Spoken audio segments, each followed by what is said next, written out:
runs from the opening over for the Dragons after 1-3 without loss. So, Celeste, you were mentioning the younger players coming of age. Is there anyone else we should be looking out for?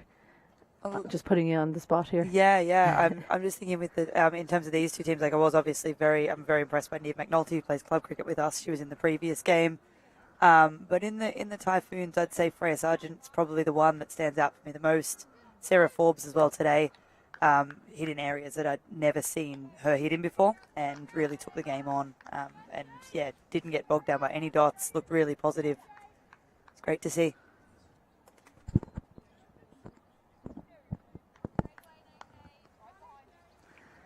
So Steve Wood is just preparing Amy Hunter for the bowling of Ava Canning. Right arm in-swing bowler. No great pace, but bows with good control. She's ramped straight away over the keeper's head. Amy Hunter doing the same thing she did last over, where she attempted to go over the keeper. This time she's successful, and that's the first boundary of the Dragons' innings. That's well played here by Hunter. Straight away, she had a plan in place to the in-swing of Canning. She's executed that very well.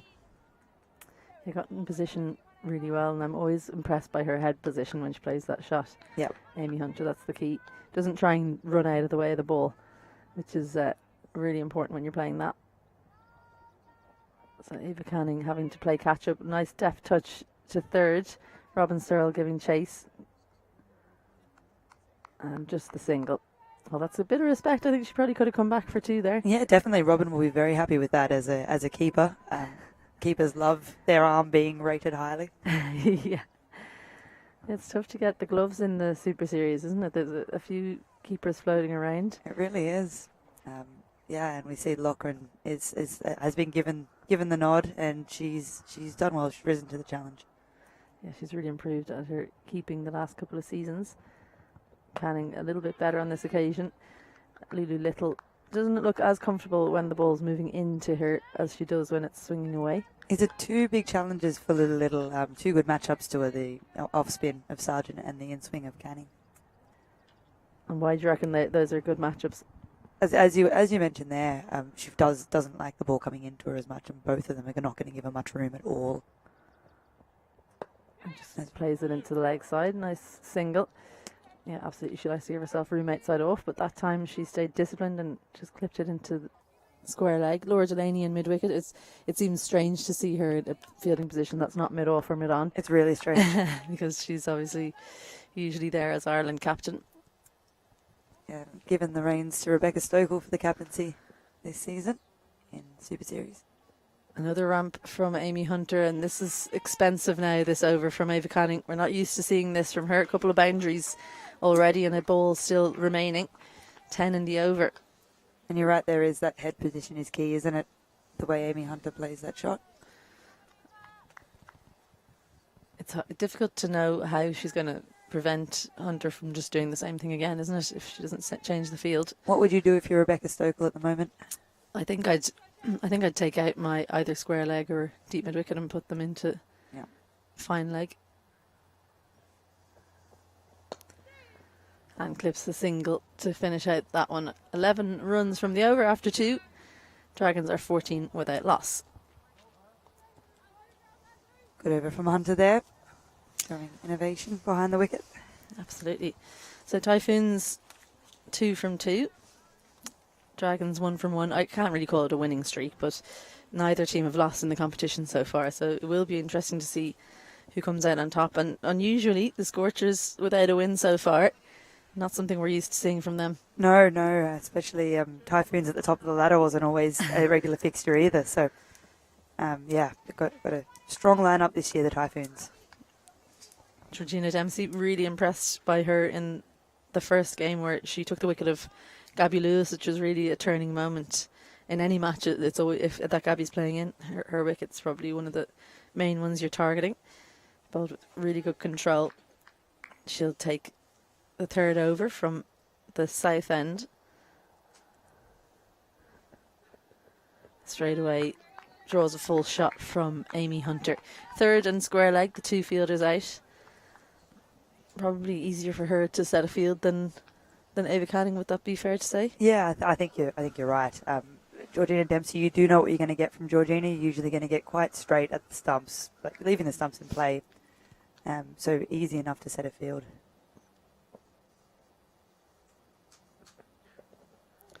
And again, just beats the outside edge. Not looking as comfortable against the bowling of Georgina Dempsey. Amy Hunter, captain this year. Let's have a look at this one. Yeah, just a little bit of movement. And Joanna Loughran for a second thought that that was a possible chance. The wicketkeeper. Good to see Amy Hunter back playing club cricket after her A-levels. She's just finished school. Amazing to think she's just finished school and she's captaining the Dragons. Crunched through the offside. A bit of a misfield from Ocean Bartlett, an extra cover, but she did get a good hand on it, so just the single. It's hard to believe she is still so young, Amy Hunter. Seems like she's been playing cricket for Ireland for a long time. 2 years ago getting that century against Zimbabwe, and feels like she's been a regular fixture behind the stumps as well. Yeah, so true. It's incredible to think she's just 18. Long career ahead of her, no doubt.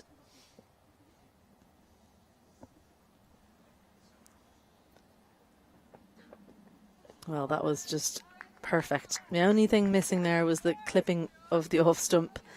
It's such a good delivery from Georgina Dempsey. And has moved away so far. Very well bowled. She's played that well, actually, Lulu Little, hasn't she, by not chasing it? Yep. I think many other batters would have got an edge on that.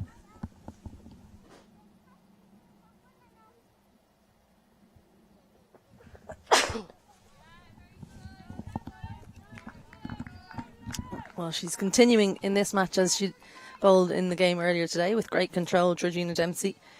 It's probably the most controlled, most comfortable in her action that I've seen her, because she has such a slingy action. She does tend to bowl a few extras. Just having a look at someone walking around the boundary. Gemma Sargent, happy 16th birthday to her, Freya Sargent's little sister. Great to see that she's on her 16th birthday, willing to come and support her sister in her matches. 3 overs gone. Dragons 15 without loss. Where else would you want to be? I completely agree. Yeah. Pretty sure I was playing cricket on my 16th birthday, so. Yeah, yeah. Maybe that's the only difference. Maybe she would like to be out there. That's it, I'm sure. But look, she was out there for Clontarf on Thursday night. She was. Playing a lot of cricket herself.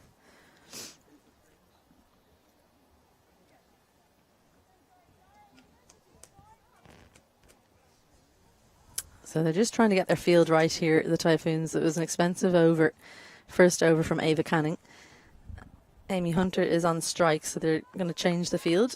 They've taken square leg and put her into fine leg. So Laura Delaney now moving square on the one. And she can't go too short here, Ava Canning, because square leg is no longer on the boundary. So that will be the concern.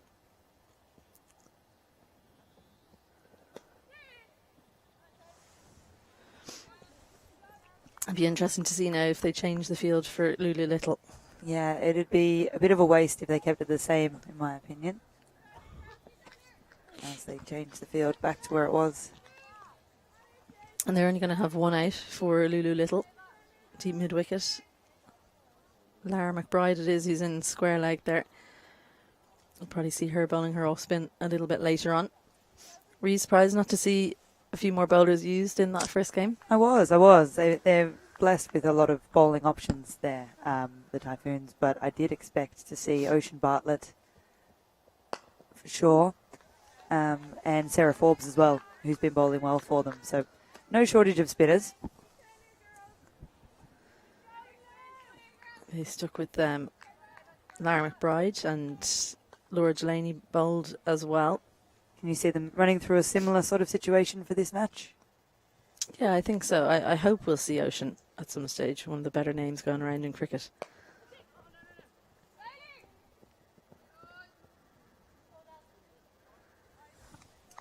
I do think Super Series cricket, the Evoke Super 20 Trophy and the Evoke Super 50 Cup, just the standard of fielding and fitness and professionalism has really gone up since way back in the day when I would have played in Super Series cricket. Dances down, almost reaches Laura Delaney in mid-wicket, but just goes underneath her for a single, as Lulu Little's had enough of knocking the ball around. Certainly the fielding standard feels like it's really gone up. Previous years it didn't feel that much elevated over club cricket in terms of pressure on the batters, and now it does feel like that gap between club cricket and international cricket. Yeah.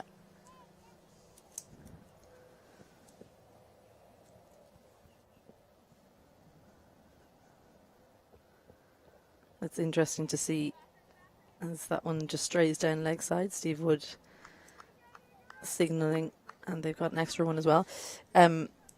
It does feel like club cricket to Super Series is a step up, and you can kind of see that from the likes of, say, Christina Coulter-Riley, who dominates in club cricket at the moment, just not quite managing to do it in Super Series yet. I think that's the next step for her. Well, that was a nothing shot from Lulu Little. She's lucky she didn't get an inside edge onto her own stumps there, because it was an odd type of shot. What do you reckon she was trying to do there? I don't know. It was hard to tell exactly what she was up to there.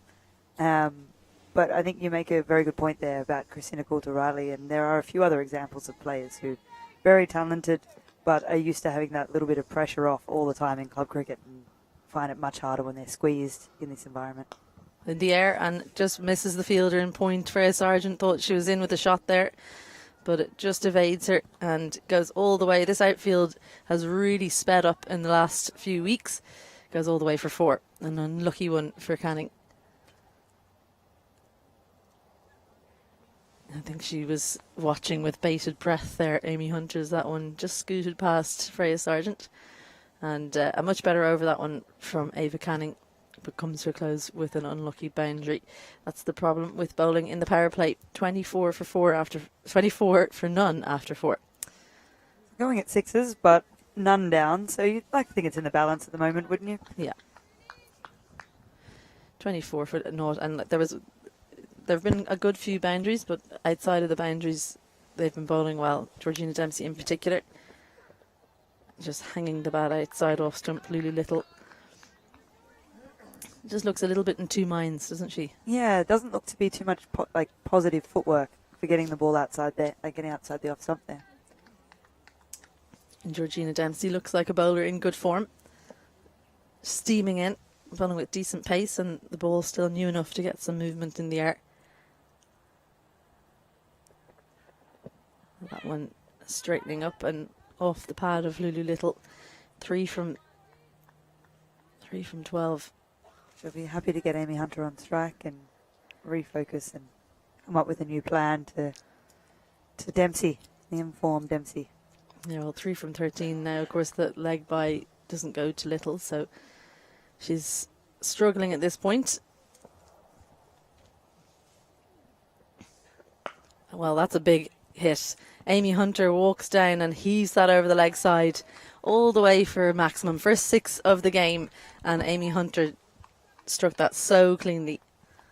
She is so dangerous when she decides she wants to go. And there wasn't a whole lot wrong with that Georgina Dempsey ball there at all. She just picked it up, didn't she? She didn't even have a big swing of the bat. It was just almost clipped for 6. And she's only a small person, so the timing has to be good, and it was. And that's the maturity of Amy Hunter there. She can go from hitting a huge 6 to the same ball, tucking around the corner for 1. It's exciting to see where she goes, isn't it? From here at just 18, she looks the complete package. Oh, absolutely. And that's it. It's great now. Exams are over, school's done. She can focus on the more important thing. Getting into college? No. Well, that one's in the air. Laura Delaney underneath it. Down. She's just got into a bit of a mess there, Laura Delaney. Never easy, those ones going over your shoulder, but she should have taken that. So that's a big opportunity for the first wicket goes down. And Georgina Dempsey will be frustrated. And she's deserved a wicket, Dempsey. She's been great. But you can see here, Laura Delaney just moving while the ball is getting further and further away from her. She wasn't in a great position.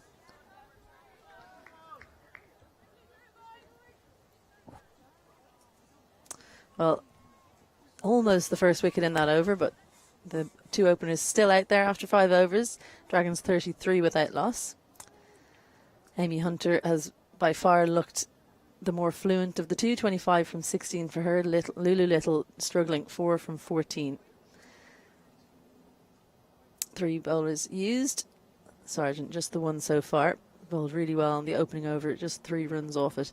Canning more expensive than we're used to. 9.5 runs per over in hers. Georgina Dempsey has been really impressive, and it's going to be Sargent to close out the power play. So big over this one. Only 2 fielders allowed out. They've got long on and deep mid wicket, so it's whether they try and put the impetus in the Dragons' favour and take on the off spinner, or whether they just knock her around. Well, Lulu Little decides to take the impetus, and she's sent that miles. And it's gone a long way. That's all the way up the top of the hill. Helped it with the spin. Big swing of the bat. And I think sometimes when you get dropped, it just gives you that bit of freedom. That certainly looked free. And that's great to see from Lulu Little. We know she can hit such a big ball. We know she's got great timing. So good to see the positivity. Yeah, great to see that land so far up the hill as well. Dances down again. Good bowling from Freya Sargent. Gets it full and outside off stump.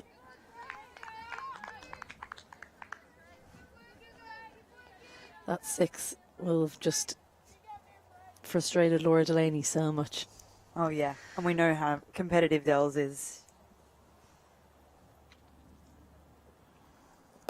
Well, another chance. Stokell and Forbes coming underneath it. Forbes this time drops it. Well, we were just talking about the standard of fielding going up in Super Series cricket. Not on this occasion, not in the last 5 minutes anyway. First Delaney puts her down, now Sarah Forbes. That one was a much more difficult chance, but she was underneath it, and it was almost like an ice cream cone. Just popped out the top. So lucky day for Lulu Little so far.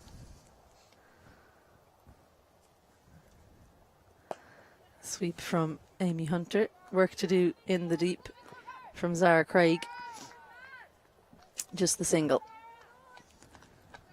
So what can Lulu Little do now? It feels like something's going to happen every delivery. It does. She's certainly kept us on the edge of our seats.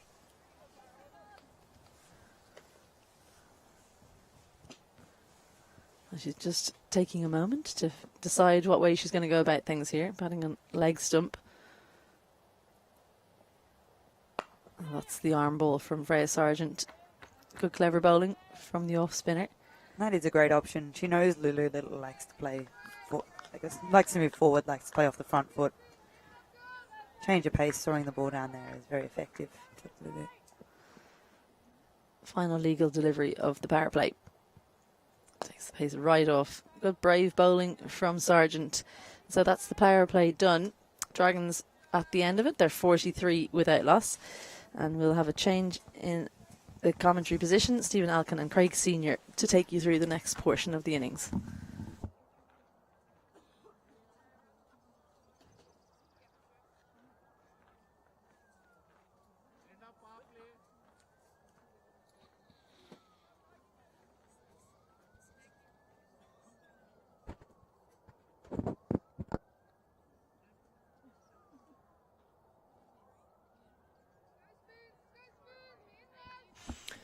.43 without loss. Good start.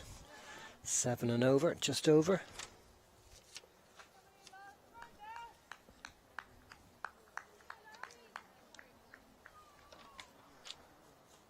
Most of all, no wickets down, but those drop catches could come back to haunt the Typhoons. Oh yes, Lulu Little put down on 4, put down on 10. Not really finding a touch, and yet she then hits a beautiful 6, which had timing and power. So it'll be interesting to see which Lou Little continues. At the moment it's Laura Delaney on to Amy Hunter. Amy Hunter, good bat, compact. Maybe needs to move her feet a little bit more to the ball that's outside the off stump, but she certainly has great technique. Lovely strokes Some very good boundaries so far. Use the paddle to good effect. Yeah, we saw a good selection of shots from both openers in that power play. There's Lulu Little's magnificent 6, Amy Hunter herself also clearing the ropes. But as you said, using that paddle to great effect in the first couple of overs when the field was mainly in front of the bat.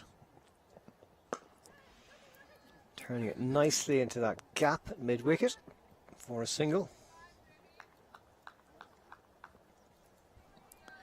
It's one of those shots whereby, as you say, they took a single on this occasion, but in 10, 12 overs time, 10, 12 overs time, you may find they should be taking the second.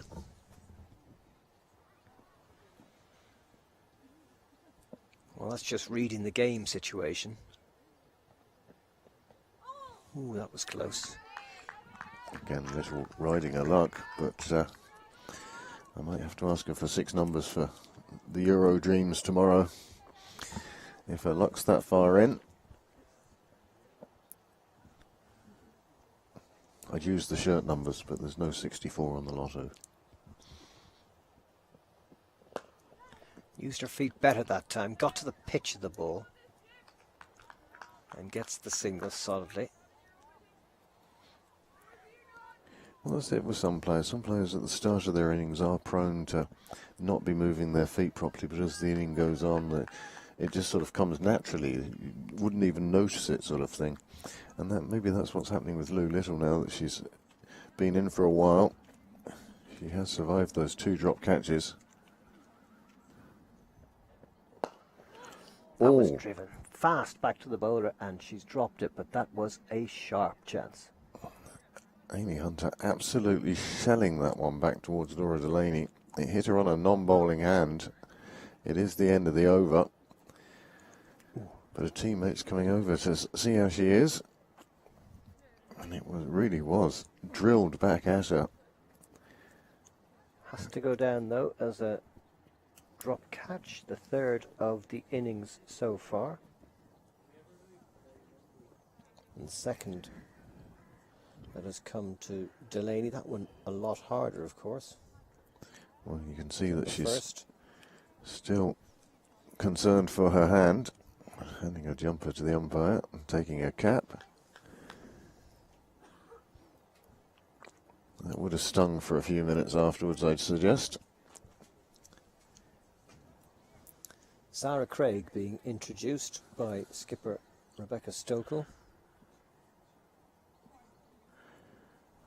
Of course, in the first game today, by the time Sarah Craig came on, there were a few wickets down. Here she is having to bowl to the openers. And a slightly different game the Typhoons are faced with here. Yeah, they'll be hoping to break this opening partnership, which is approaching the half-century mark. Fortuitous but good start for the Dragons. And a single there straight to cover, taking them to 46. Well, this is a particular bedbug of mine, bedbear of mine, is fielders who are 30 yards away and they sit on the circle and a single can be taken to them. I always feel you have to have one player in on the short single, Just to at least one. Just to give the batsman something to think about. If you're in the eye line, the batsman will always have you in the back of his mind that they might pop one up. And it does sort of cut down on those singles. That at the moment, Swing there that's gone past the outstretched hand of wicketkeeper and way to the boundary. Here it is again. Zara Craig on this occasion, just leaving it too wide. It came off the end of the bat. Well, some might say, well, why not have a slip in there for that? But then again, you're out of the power play now. The field is more spread. It's about run containment. firmly hit down the ground, which is where Louise Little likes to hit. Straight to Stokell. That long on for a single. 52 the score now. Those 4 byes brought up the... Not the 4 byes, the 4 snicks through the slips brought up the 50. Hunter on 29, Little on 19.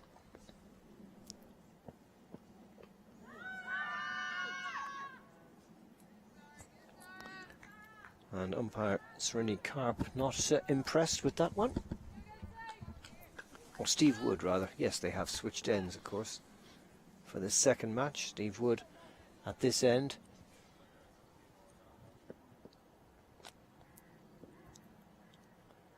Hunter scoring at a good rate.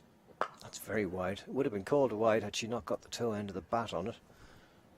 Hunter moves to 30, the score to 53 for no wicket after 7. After 8 rather. Little on 19. Expensive over from Craig. Her first over goes for 8.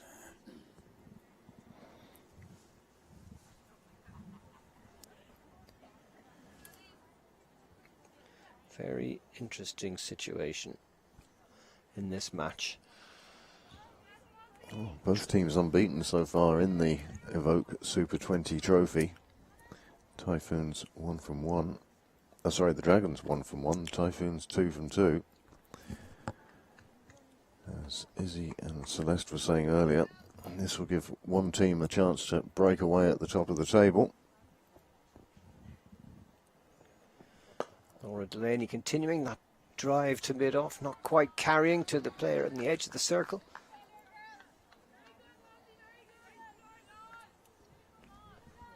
And Amy Hunter just rehearsing that shot after knowing that she didn't quite get to the pitch of it.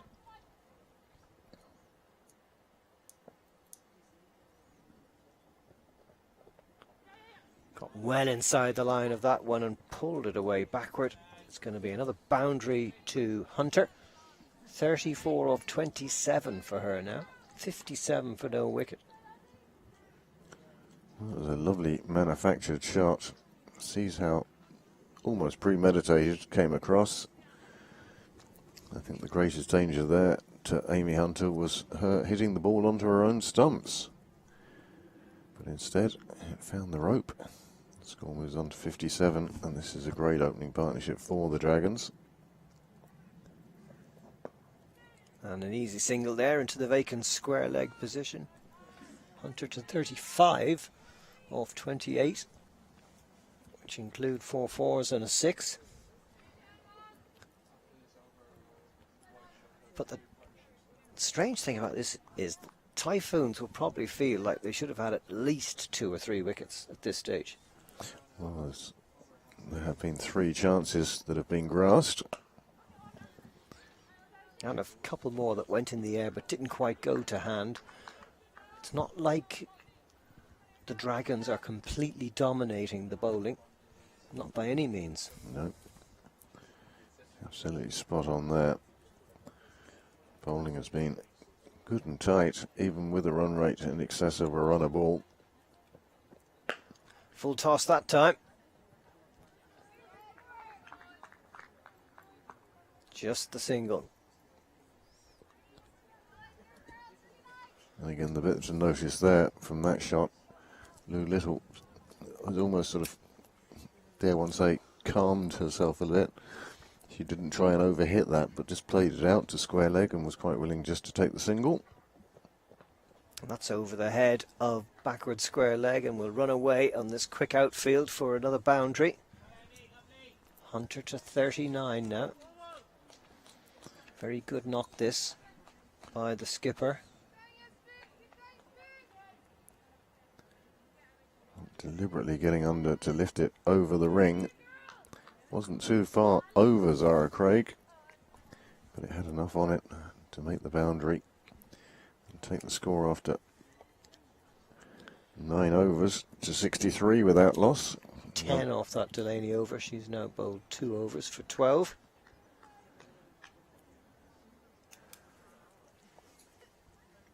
I mentioned between the games off air that I was surprised that Sarah Forbes hadn't bowled in the first game this morning against the Scorchers. But we're now going to see her off spin from the north end here at Oak Hill. And she's been in plenty of wickets, not only for the Typhoons, but also for her club, Pembroke.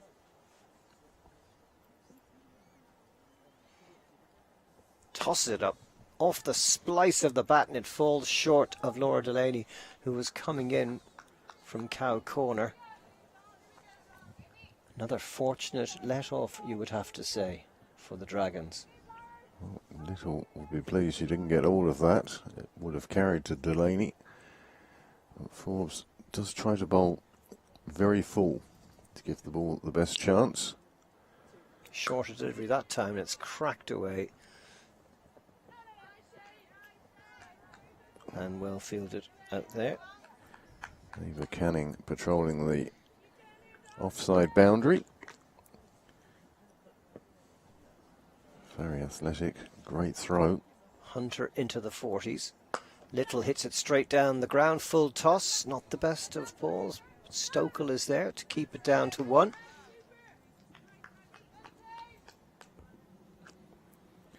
Well, this is one of the strengths for Sarah Forbes, is that the bats always feel they can take her on airily, and by doing so they can come out with a great chance of a catch somewhere. That was wide of the stumps as well, but straight to the fielder. Ocean Bartlett in the covers. That was very nice for Hunter. The temptation would have been to throw both hands at that. Instead, played it along the ground. The flight definitely deceived her there.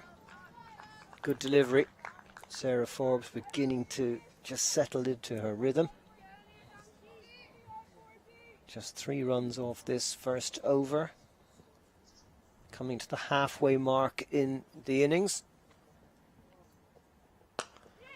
That's pulled away for a single to Rebecca Stokell at long on. So at the end of 10 overs, fantastic platform for the Dragons. 67 for no wicket. Amy Hunter on 41. Lou Little 22. And it's looking good for the Dragons to keep this 100% record going. Well, just looking down the batting order there, there's still a few good names to come in. Prendergast, Dunn, Kelly, Dazelle, all capable of scoring runs. But at the moment, well, Freya Sargent is going to go into her 3rd over now. And you see that, nothing but zeros in the wicket columns as the Dragons have put 67 together so far in the first 10 overs. It'll be interesting to see how they go in the second 10 now. Possibly looking at a target in excess of the first game's 145. Oh, that's a great shot. Did it carry all the way? Very close to the rope, that's for sure. And 4 is signalled. Really powerful hit that time by Amy Hunter. Well, she looked at the field and knew where the gap was and was quite happy to lift it to get it to where she wanted it to be.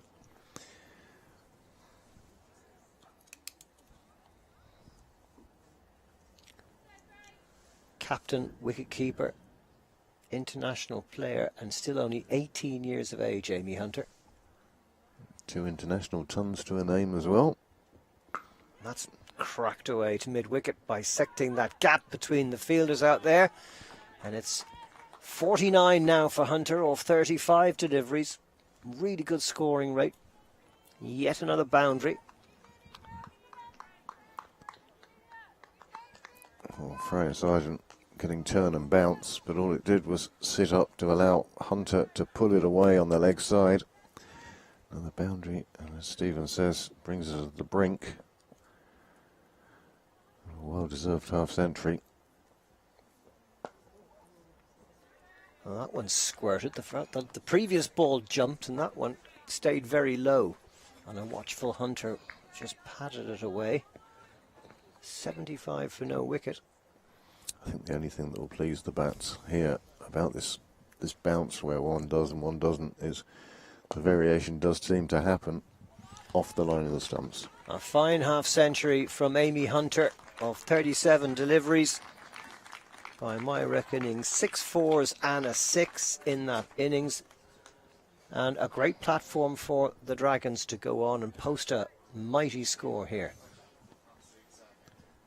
Well, Amy Hunter demonstrating why she's considered one of the best bats in the Irish team. As I mentioned, 2 centuries for Ireland, both at the same ground in Zimbabwe. Little edgy that behind square, but it'll run away for a couple.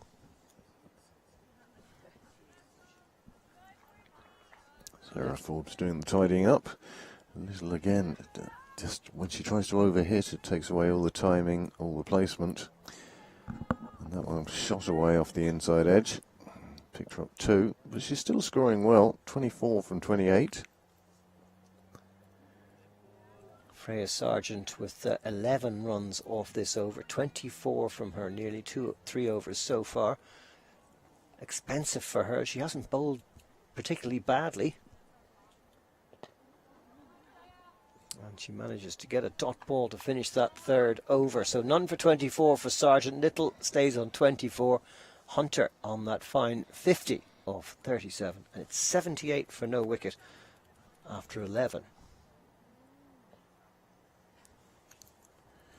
Well, it's an absolutely super start. They will be delighted with the way this innings is going so far, the Dragons. No wickets down. And such a good platform in place. You get to feel that these two will start to think about opening up soon. It's not like they've been holding too much back for the first 11 overs. But to be fair to Typhoons, they've had no luck whatsoever, and they've allowed a few catches to go down, which could have broken up this partnership a long time ago. That's a good hit. Looking for that gap over mid-wicket, but Delaney is there to keep it down to a single.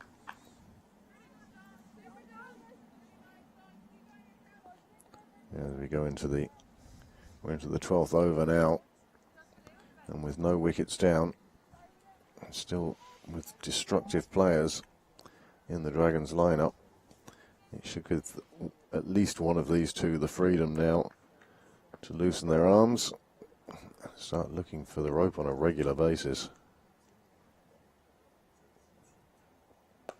That one's straight up in the air. And the catch is taken, and finally Lou Little has to go. Caught by wicketkeeper Joanna Loughran off the bowling of Forbes, and the first wicket falls at 79. Little out for 24. 79 for no wicket for 1 after 11.2 overs. And Orla Prendergast will be joining the action. Easy catch in the end. Well, Forbes tossed it up. As I said, these bats got Loughran with a good early call, and she's the one with the gloves, and Sarah Forbes left it to her. More than happy to pick up the wicket that way. Well, that's a great opening partnership, even if they did have a little bit of fortune on their side. And now an opportunity for Orla Prendergast, another of the best batters in Ireland, to come to the crease with a huge opportunity here to, if anything, accelerate the scoring. We saw 145 defended in the first match today. Any score around 155, 160 could be very difficult to get batting second. Orla Prendergast can be one of the most destructive bats in Ireland, if not wider. Lovely technique. Relies more on timing than power.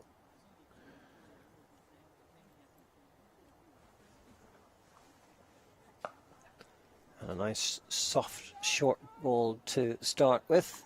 Just allows her to get off the mark.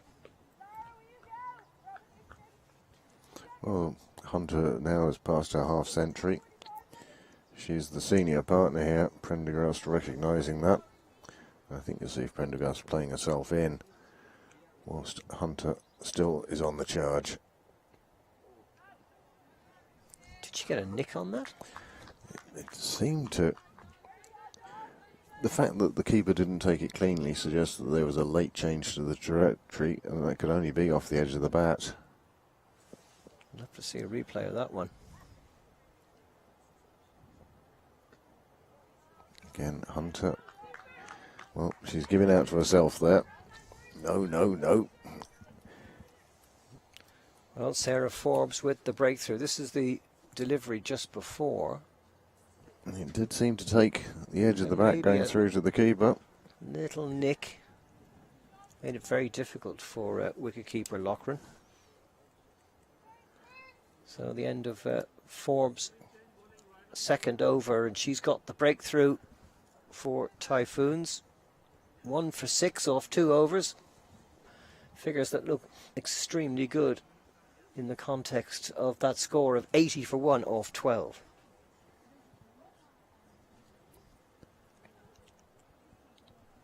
Prendergast now looking at take this total much further.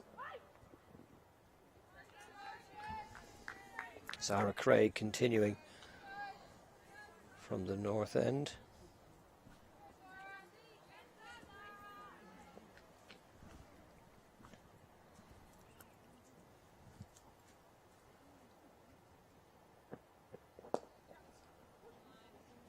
Thinking about a second here, but deciding not to risk it.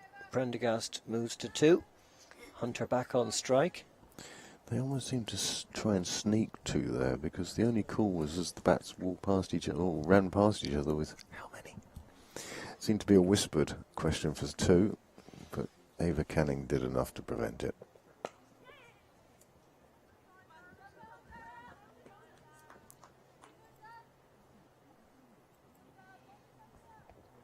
Having got to 50, Hunter happy to take singles.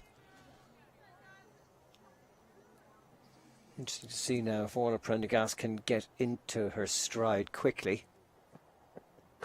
That's a cracking shot. Through the gap at backward point. Really nicely played. Her first boundary. And that's a perfect example of what I was talking about with Prendergast. It's not all about power. This is just about timing and placement. Saw exactly where she wanted to put it. Other bats would have tried to push that down the ground, go for the V. But no, Prendergast picked her spot and just took the 4 runs.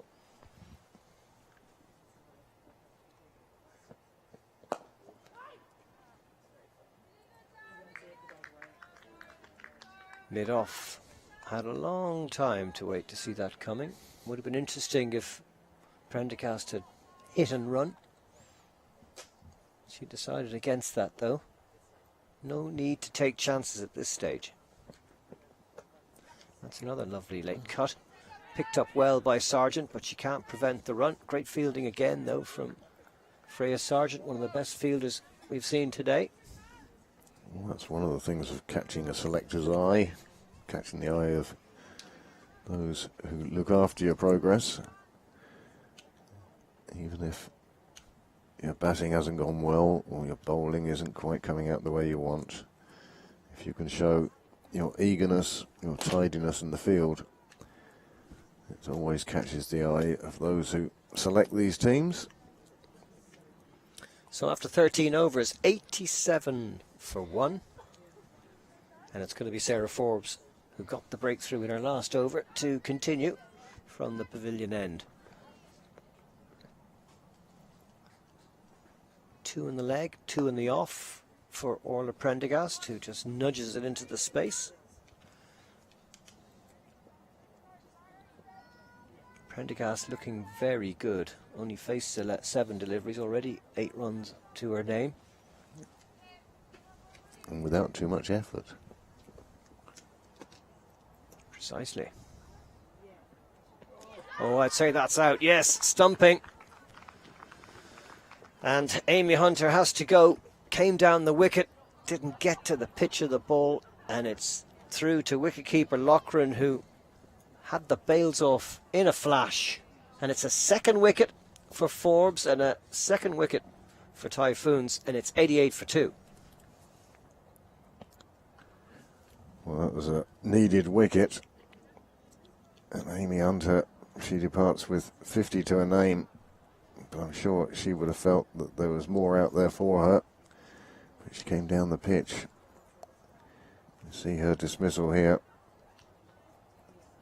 Forbes doing a super job. Hunter not quite to the pitch of the ball and then tried to steer it down to third. Having changed her mind on the shot, it was too late. She couldn't get back in time. So the next bat in. Dunn from the Hills. Well, she's impressed me. I saw her playing league cricket last week. And she batted very, very well in that game. Yeah, Talia Dunn, Australian player, joining Orla Prendergast. 2 wickets falling in pretty quick succession, both to Sarah Forbes, the woman you were saying earlier. Didn't get a chance to bowl in the first match, but she's come on here, and there you go, 2 for 7 in 2.2 overs. Made quite a difference. She has been taking wickets left, right and centre.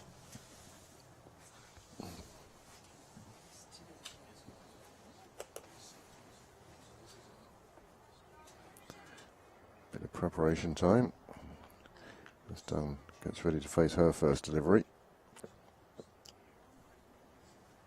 Run rate still only 6.6. Dunn wanted a quick one there, but no way Prendergast was going to risk a run out. These 2 batters just at the crease need to rebuild the innings again. It could go their way, but on the other hand, another wicket now, and Typhoons will be well on top. Single for Dunn. She gets off the mark.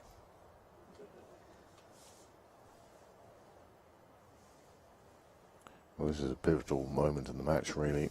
These 2 can take the Dragons on well past 100. Short ball.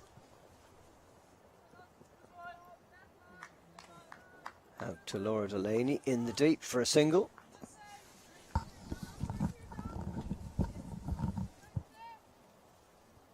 So 1 ball left in this 3rd over of Sarah Forbes, who's turned things around for Typhoons quite dramatically. Another short one, just a single though for Dunn. Down the ground, and at the end of 14 overs, 91 for 2, Prendergast on 9, Dunn on 2, and Forbes with fine figures of 2 for 10 off 3 overs. Right, time for a commentary change, and it's back with Izzy.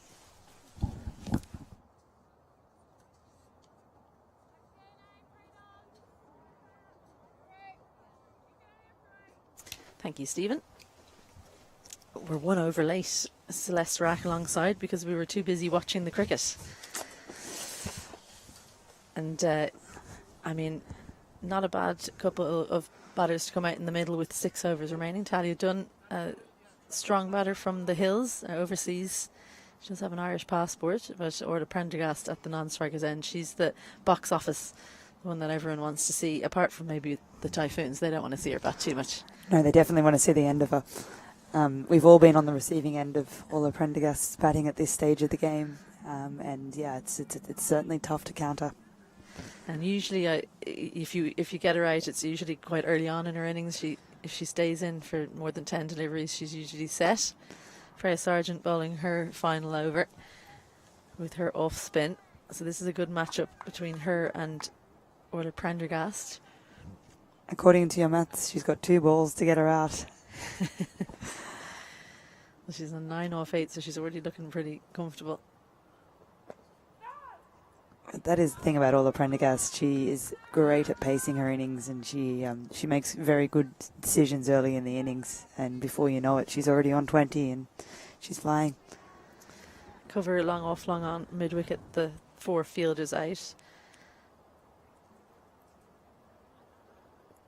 dances down and just hits it straight to the fielder, Sarah Forbes, in square leg. I'm not sure I would have picked Sarah Forbes as the game changer with the ball in hand. Well, you never know. There's still one over to go. It could go either way in terms of her bowling innings. Some great bowling here from Sargent, keeping Prendergast in a crease.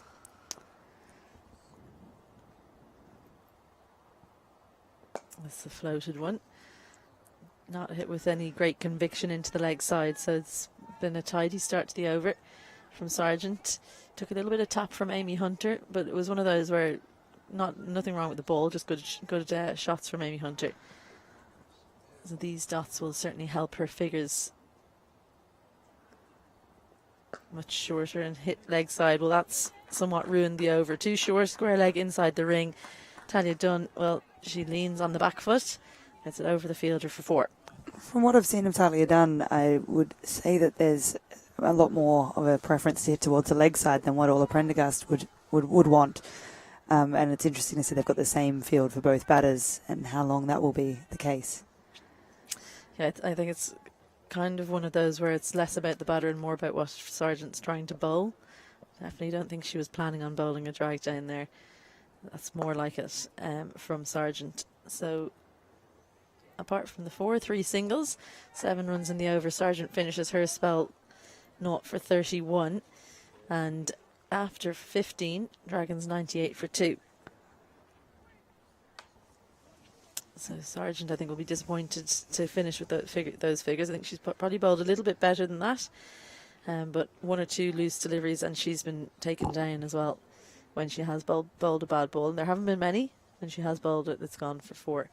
As opposed to Sarah Forbes, when she's bowled a poor delivery, it's generally gone for 1 or a dot. So that's just the way things go sometimes, isn't it? Oh, for sure. That's the joys of being a spinner. But it is good practice for Freya Sargent to be bowling in the power play, bowling good balls and still getting hit for 4 and finding out how she's going to respond to that. Forbes continuing. Gets one right up in the block hole. She's been the only bowler to take a wicket in this match so far. She's taken the wickets of both of the openers. Lulu Little was dropped twice. Georgina Dempsey was unlucky not to have one. But it's been a very handy little spell, this, from Sarah Forbes. 2 for 10 in the context of the game is a really good return for her. It sure is, and we'll see what Talia Dunn does here, because you can't, at this stage of the game, be satisfied with facing dots to Sarah Forbes. Well, this is what we want to see. We want to see Sarah Forbes against Orla Prendergast, because Prendergast is the in-form batter, and Sarah Forbes is the successful bowler in this match anyway. So she's got 3 deliveries left to see can she dislodge Orla Prendergast. And she does. Well, what a bowling change this was. Bring Sarah Forbes on. The 3 top wickets for Dragons gone to the off spinner. Danced down and missed it, and I think that's a stumping from Joanna Loughran. She didn't even try and get back. She got so far down the pitch, Orla Prendergast. They said you have to get her in the first 10. Well, they got her in the 12th delivery. She goes for 10 from 12. And yeah, it's one of those days for Sarah Forbes where she can't do any wrong. A lot shorter than what she's bowled previously, and it's really gripped and turned, and really caught Orla Prendergast by surprise with the lack of bounce and the amount of turn that's come up. It's come up there. Yeah, bowled. Actually, we thought it was stumped originally because we looked at it live, but it was bowled. It had so little pace on it. It really didn't get much bounce, but she played all around that. Orla Prendergast, she goes for 10 from 12. Unusual for her, strike rate of 83.3, 1 boundary and no 6s in that innings. So 99 for 3 now. And, well, Sarah Forbes is having a great day. 50 in the first game. Didn't bowl in that match. And now she's got 3 wickets in this one. Elise Noble overseas from the Hills. So she plays her cricket with Talia Dunn out in the Hills. So these two know each other very well. They'll have a plan. It's always good in these kinds of teams if you can bat with the teammate. Helps with the running between the wickets. Well, finds the gap between 45 and square leg on the first shot there. Elise Noble gets off the mark with a couple, just the two. And that's the 100 up as well for the Dragons. 101 for 3 in the 16th. Do you think this lack of pace that Sarah Forbes has brought today has been the undoing of the batters? Yeah, I think so. I think that's exactly it. And not wanting to be dictated to by a spinner like Sarah Forbes as well, for the likes of Hunter and Prendergast. For sure.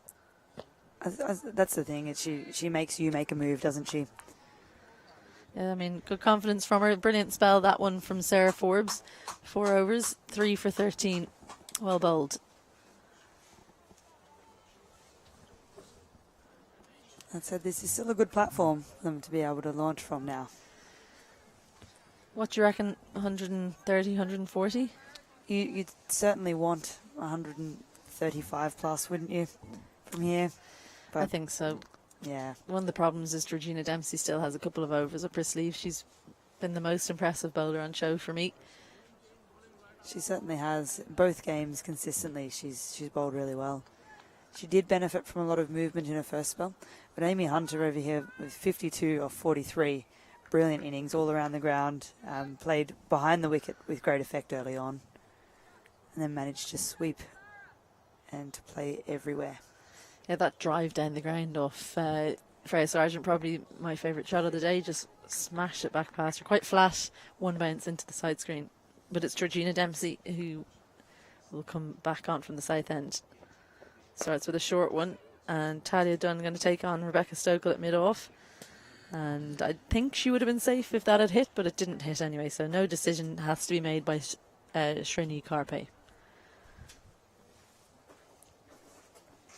I was talking to Steve Wood in between the games. I said, Steve, we didn't have to talk about you other than to say your name. That's always good for an umpire, I think, if you can go through the game and just go a little bit unnoticed.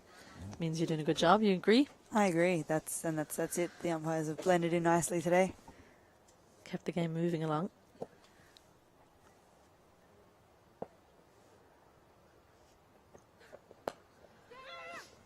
Well, there's that running between the wickets and the understanding that we were talking about between these two. Hitting a good length there, Georgina Dempsey, just not making sure there's no step hit length for these two Aussies. You don't want to get too short to these guys because they're very good on the short ball, so somewhere in between is exactly where Georgina Dempsey is opting to bowl.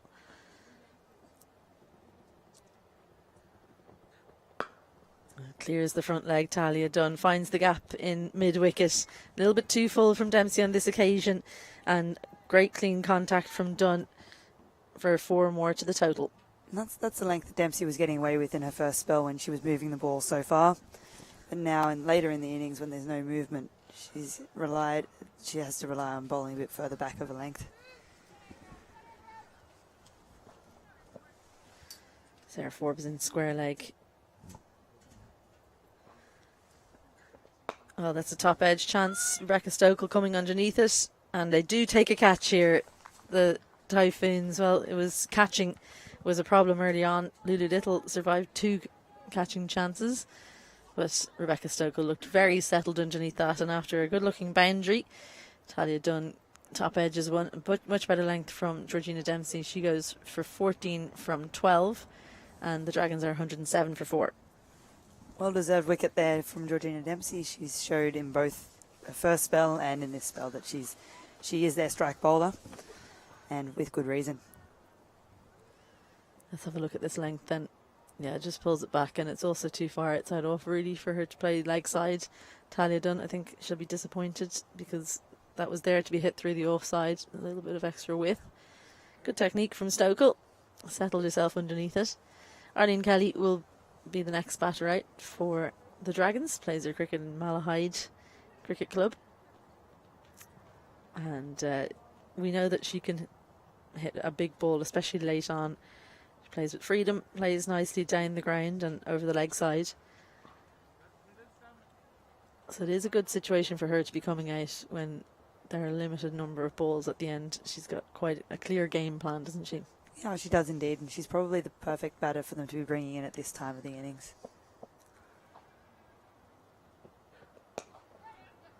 Off the mark straight away. Good length again from Dempsey.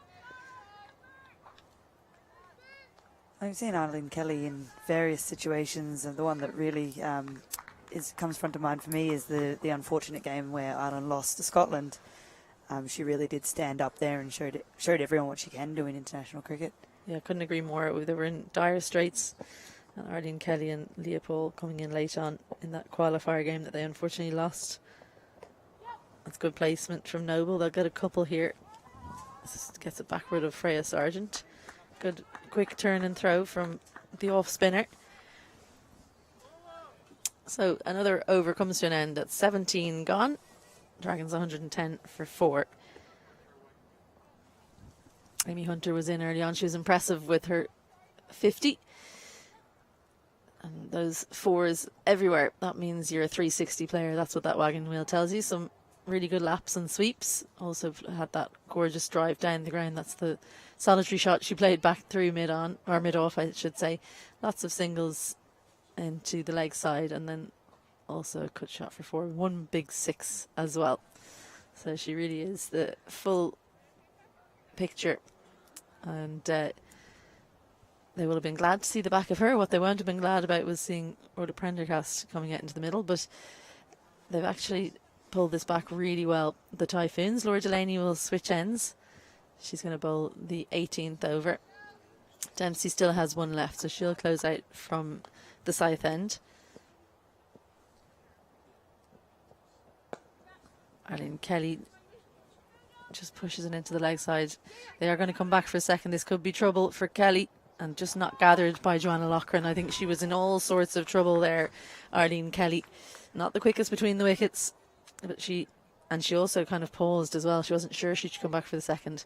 So if the throw had been better from Sarah Forbes, who seemingly can do no wrong today, that was probably the only foot we've seen her put wrong, although she did drop a catch as well. So maybe the fielding's the one area. And that is the difficulty when you are a late innings player like Arlene Kelly. Hits the ball so well, but on the same note, might struggle with some of those quick 2s that they try and run towards the back end of the innings. You wouldn't know anything about that. No, not at all. I'm lightning. Well, if Lena Tice is listening, don't run a quick single with Celeste Rack. Oh, no. Or Leopold or anyone else shouldn't run a quick single with me.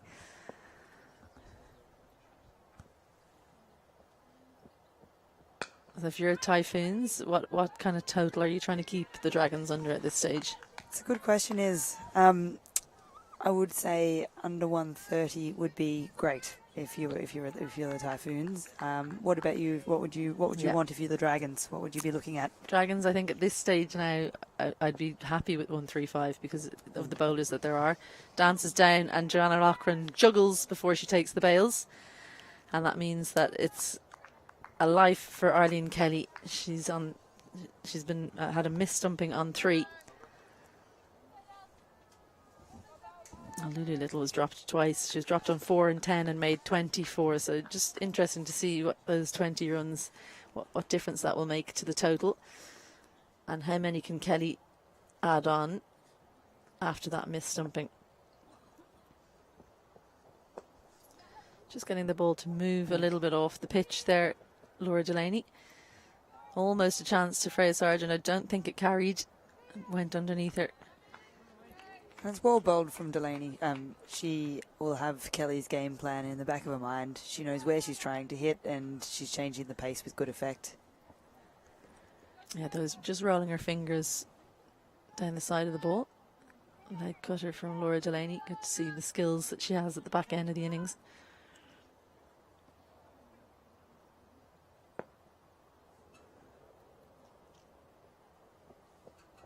And again, it's almost like a leg spinner. It is. At one point, I think she was going to try and take up leg spin. She's given that up, and it's pretty close.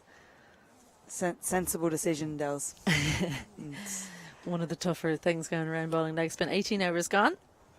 115 for 4.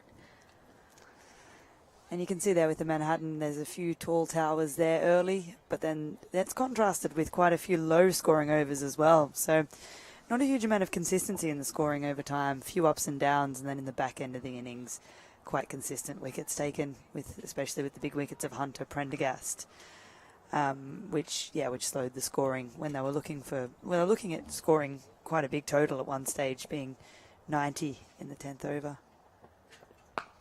Let's see leg side. There's lots of space in front of square. That'll go all the way for 4.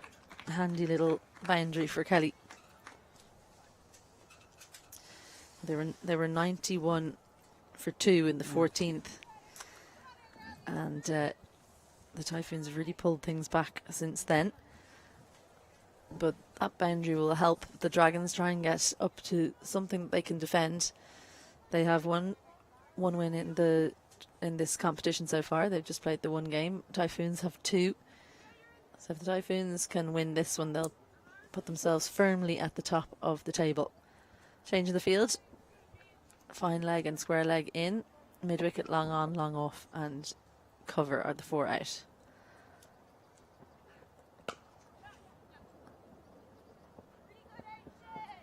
Four followed by a single. Coach's dream. And Joanna Loughran did miss that stumping from Kelly. And we always say it, but every run that a batter makes after that is always a dagger to the heart of whoever it is that made the mistake. That was Joanna Loughran on this occasion.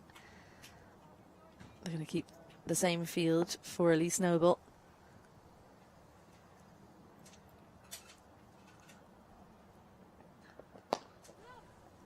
Down the ground just for the single.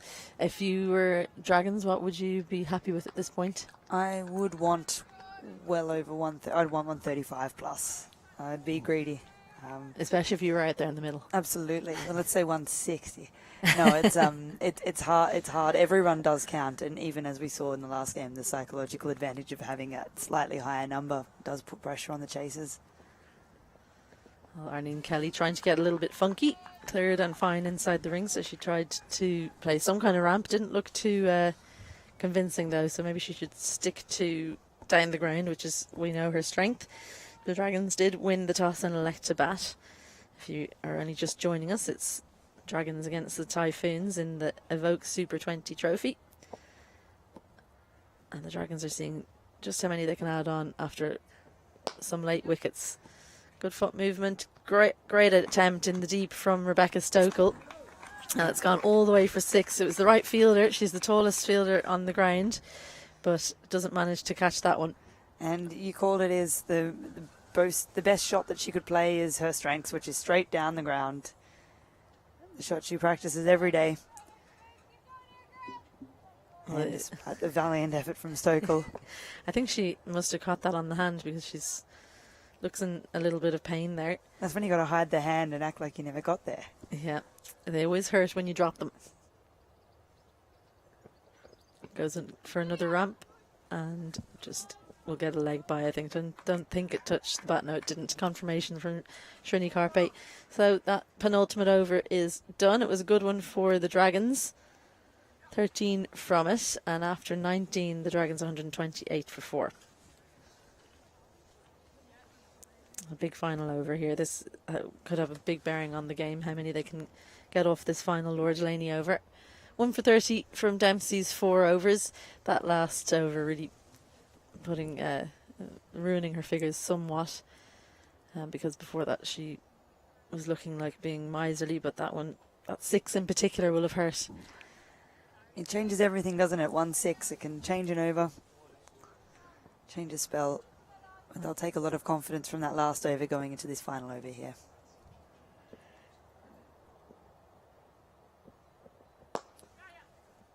Straight to the fielder in the deep. It's Sarah Forbes. I don't think they'll take her on this occasion. Just hit it a little bit too well, Arlene Kelly. We reckon somewhere in and around mid 130s. In the first game I said 145. I thought that was par. But then having seen the second innings in that game and then this first innings here, I think probably 135 is more like par. 145 was a bit elevated. So definitely chaseable for the Typhoons. I think you're right. The pitch is probably a little slower than what we would have given it credit for after that first innings, the first match. Good bowling at the end here from Stokell-Delaney, just keeping it nice and full and straight. Bowling to her field. She's going to change the field now, bring mid-off up. Square legs going back. So you always wonder when a bowler does something like that, what's she going to change in her plans? Why why she put square leg out, because she doesn't normally get hit there, does she? No, and especially not from Arlene Kelly, who's very strong over mid-off. I'd say that with the number one fielder, with someone bowling full medium pace. And she's been listening to me because she has brought mid-off out to long off and has brought in square leg. So something changed in her plan in the last 30 seconds. Well, Kelly finally does get one away playing that ramp shot. It was more like a lap sweep, and she finds the gap for 4. Great shot from Kelly, and it is a good option if you're confident enough to execute it to Delaney with this field. Well, with the slightly less pace on the ball, she was brave enough to go forward on one leg, and she gave away all 3 stumps, so she had to be perfect, which she was. Robin Searle giving chase, but was never going to catch up with that one.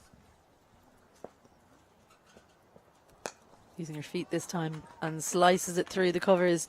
Back-to-back boundaries off the bat of Kelly. And that 135 threshold has been crossed. It's impressive from Kelly, showing she's just as strong through the offside as she is straight. That's a really good shot. Just gave herself some room. All the fielders up on the offside. Because of that ramp shot, she had put fine leg out and brought cover in. So Arlene Kelly just toying with the field of Laura Delaney here.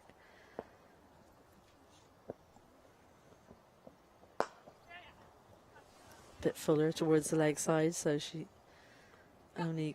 Well, they're going to come back for the second. Well run. Brilliant diving effort from Elise Noble. And that should never have been too incredible, really, that she got back. Sprawling dive.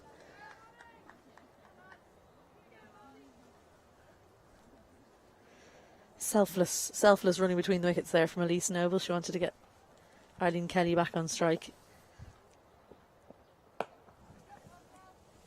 And that's a good finish from Laura Delaney, right up in the block hole. Good dive as well from Georgina Dempsey. So just the single to close out that one. Delaney's 4 overs go for 30. An expensive final over, 13 from it. And the Dragons, well, after slowing down somewhat later on in the innings, they've had a great finishing run from Arlene Kelly. She had a missed stumping on 3, and she's ended the innings on 29. So it's cost them the Typhoons. It's cost them missing that opportunity. Dragons finish on 141 for 4, and I think they'll be fairly confident that they can defend that, but it's by no means unchaseable. That's it. You'll be, and you're right, is with that miss stumping from Kelly, invaluable innings of 29 off 16 there, and that can change the game. So for the batting card, Hunter, great innings, 52 off 43, really set them up in the right fashion. A little more streaky, out for 24, dropped a couple of times in that. Prendergast, another victim of Sarah Forbes, out for 10. Dunn out for 14 off 12. And then Noble supported Kelly well, who hit 29 off 16 balls, all in for a total of 141 off 20 overs, 4 down.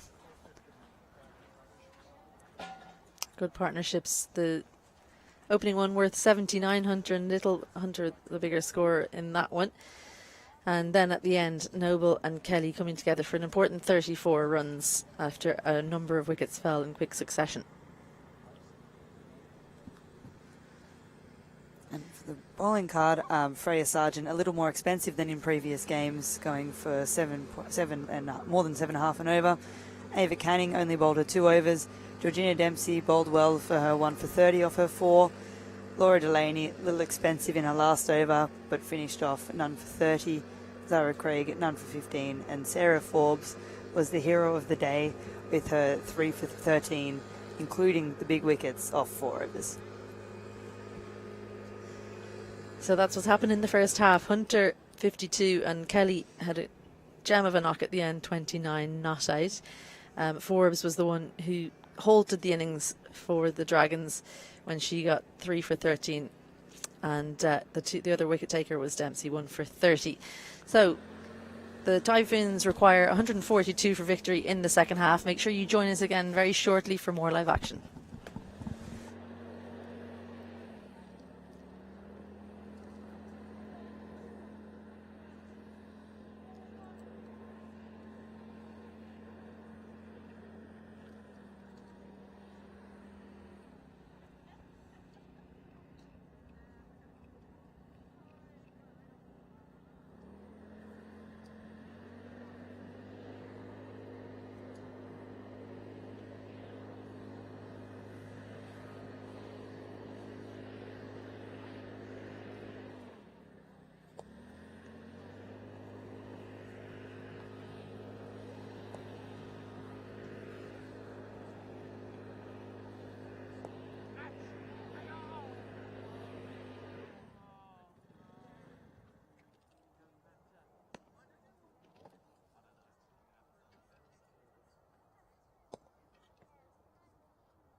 And welcome back to Oak Hill in County Wicklow for the second half of the second match today between the Typhoons and the Dragons. Dragons batted very well, you'd have to say. 141 for 4 is their total. And now Typhoons will need to score at a rate of just over 7 and over to pick up the points here between two sides who are winners so far in this Evoke Super 20 trophy. Typhoons played 2-1-2, Dragons played 1-1-1. So who's going to be the winner today? And it's all a Prendergast to open the bowling. And it's down the leg side for a wide. And Robin Searle on strike, who scored 23 in the match earlier today. Sarah Forbes with 51 this morning. A fine half-century knock.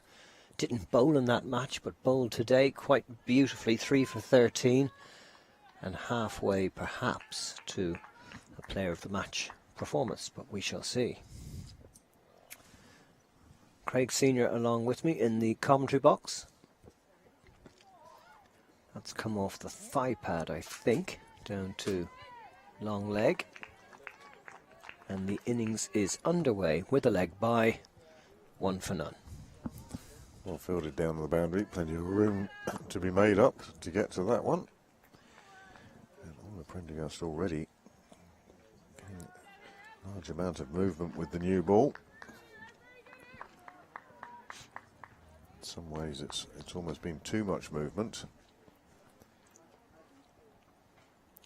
Third and fine leg are the two deep fielders. No slip in, which is maybe a little bit of a surprise to a bowler like Prendergast.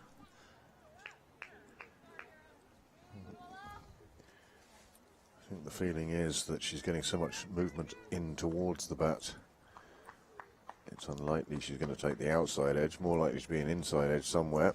And you see Dunn is quite short on the leg side at mid-wicket. Nice straight drive, but very well fielded at mid-off by Elise Noble. You see the Dragons, as opposed to the other two teams we've seen today, they're not sitting right back on the ring. And in fact, they have a field up well inside the ring on both sides to cut off those, what I would call, unnecessary singles.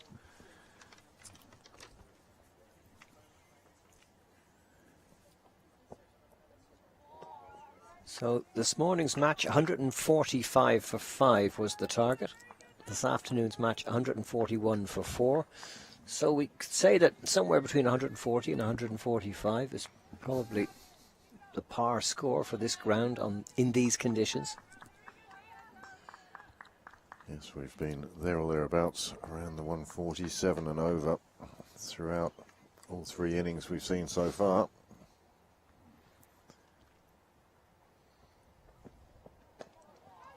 And that one just slightly off the outside edge to third.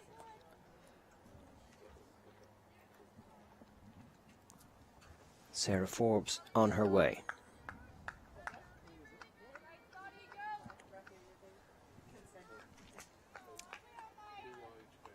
Nice conditions here. Maybe a very slight breeze from the northwest, but mostly calm conditions, no sign of rain.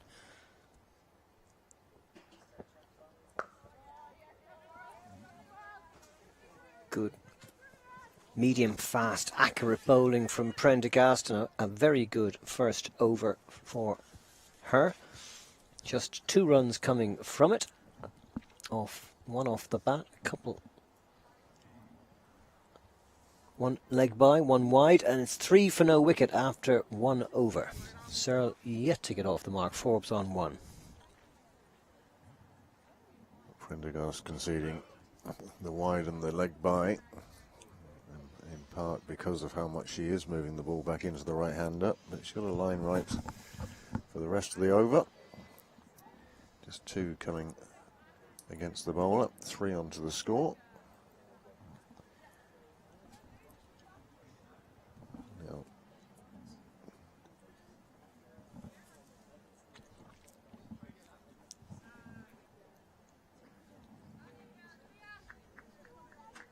Sarah Forbes now, preparing herself. Ready to face the first ball of the second over. And it's right through her. It's bowled her neck and crop. Well, my word, what a start. Sarah Forbes a 50 earlier today, and now out first ball. Well, not first ball, but first ball of that second over. And it's 3 for 1.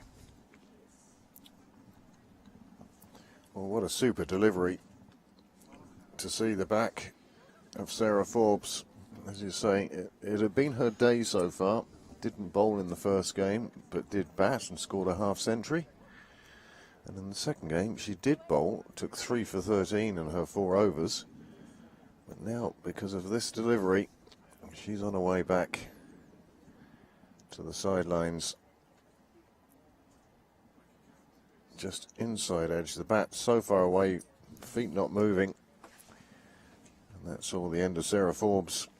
And now Stokell-Delaney, the new bat. Alana Dalzell with the breakthrough. What a start for her. Stokell-Delaney in to bat. She scored just 1 this morning. And she'll be really determined to build an innings here and to get this Typhoons reply back up and running after that very early setback.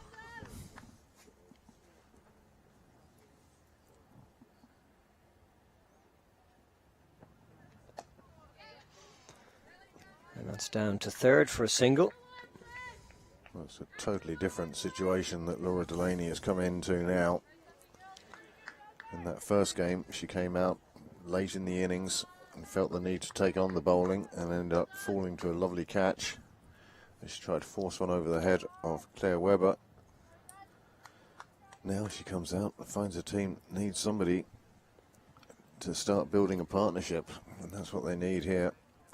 Robin Searle and Stokell-Delaney, 2 experienced players, and they want to take the Typhoons some way towards their target.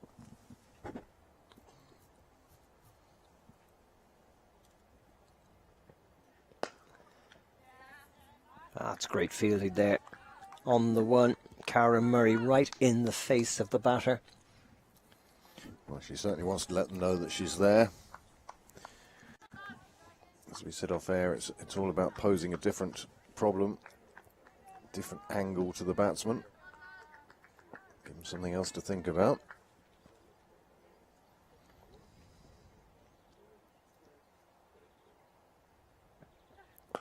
Nice shot, but straight to the fielder, who reacted brilliantly. Spinning ball, Arlene Kelly.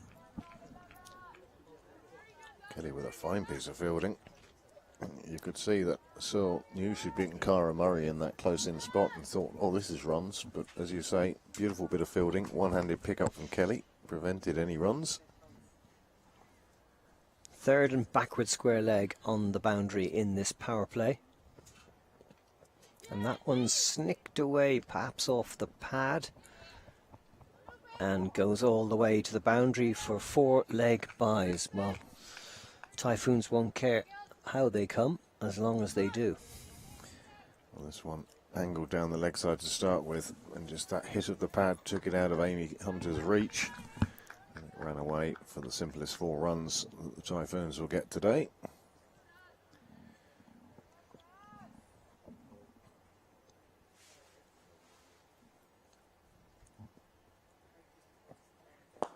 Nicely punched through the wide mid-on position and past the fielder Kaya McCartney for a boundary.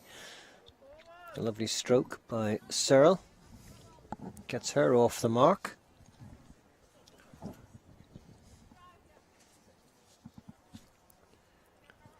Not a lot wrong with that ball, but Robin Searle showed it the full face of the bat, pushed it through on the leg side, and once the fielder was running towards it, it got past her. Well, she was never going to make up the difference on the way out to the boundary.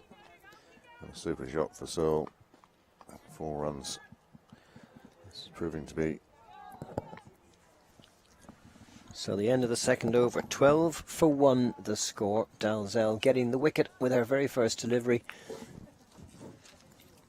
And now it's Prendergast to Delaney. Nice straight shot from a good delivery, well fielded by the bowler. Quite a battle between these two very experienced Irish cricketers. They'll know each other so well. One wonders how many times Laura Delaney, how many balls has she faced from all the Prendergast in the nets? Practice sessions, whether it be for the Super Threes or for the Irish squad. Nice shot, cracked through square on the offside.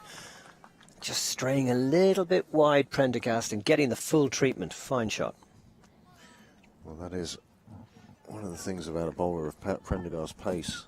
If there's any room for the manoeuvre outside the off stump and you can get any sort of bat on it, it's going to fly away. Anything square or even behind square. And that's an example of it there.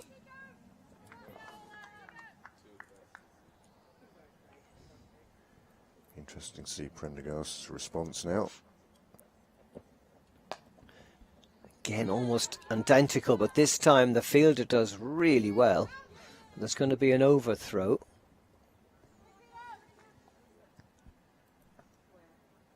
That was Alana Dalzell who picked it up at cover point. Went for the run out. A couple more to Delaney. 7 for her now, or 4. These two just beginning to settle down.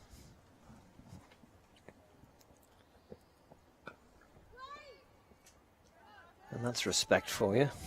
Again, the Dalzell-Delaney battle continues. You get the feeling it was the good fielding the ball before that prevented the single on that delivery. Exactly.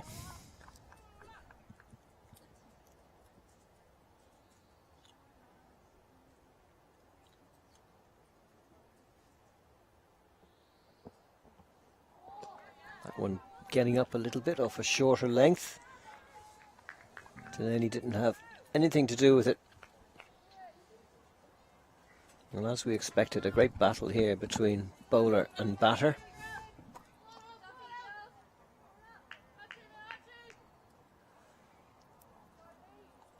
But what has been positive here is Typhoon's willingness to take Prendergast on if she does stray in line or length. That was a great delivery right down the slot. Maybe Delaney not using her feet enough to get across to it, but at the end of Prendergast's second over, 6 coming from it, none for 8 for her. Delaney on 7, Searle will be on strike, she's 4, and it's 18 for 1 after 3 overs. Well, after the early loss of the wicket, the Typhoons, well, they're still well and truly in this game, going along at a run a ball.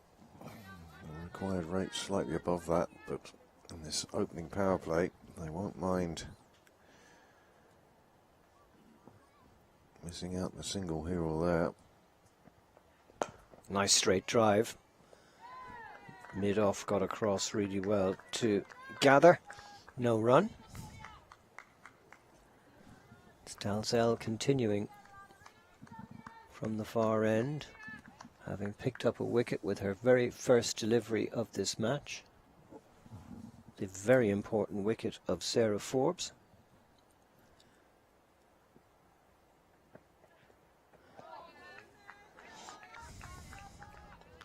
Not the best of shots, that, from Robin Searle. You can see she played about 3 different shots to that delivery in her mind. Left her kind of paralysed, not moving her feet and just waving the bat at the ball. Well, just over halfway through the power play, Typhoons will be keen to keep their wickets intact, at least until the power play is over. That's a great shot. Oh, beautifully played. Wide of mid-wicket, beating mid-on, and away for a lovely boundary. One of the shots of the day. Well, this shot is just beautifully steered, placed exactly where the fielders couldn't get to it. It was a bit more leg side than she expected, but she clipped it away and threaded the needle picks up the boundary. 4 deserved runs. Yeah, Robin Searle used her feet beautifully there.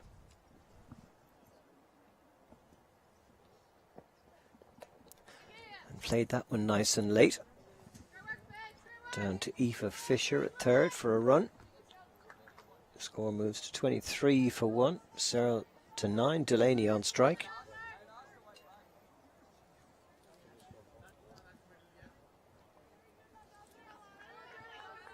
One of the great things about this Super Series is seeing how the Dragons have evolved. More and more players coming from the NCU and the NWCU now. Good delivery. No run there. And we know Delaney can score at a very fast rate. And certainly Robin Searle has good form. These two will be wanting to stay together for at least another 5 or 6 overs.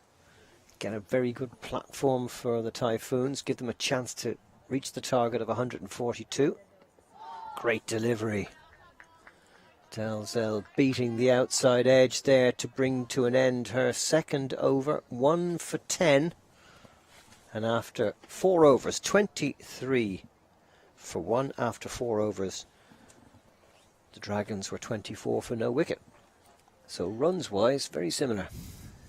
Neck and neck as we come up to the last 2 overs of the power play.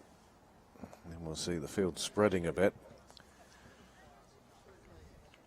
At the moment, well, the Typhoons slowly building.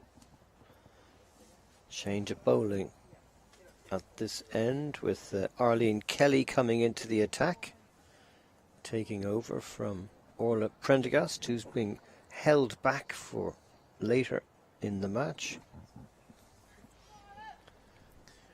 Well, very similar to the first innings where we were wondering how long they were going to keep the openers on there, whether they'd give them a 3rd over. They didn't on that occasion.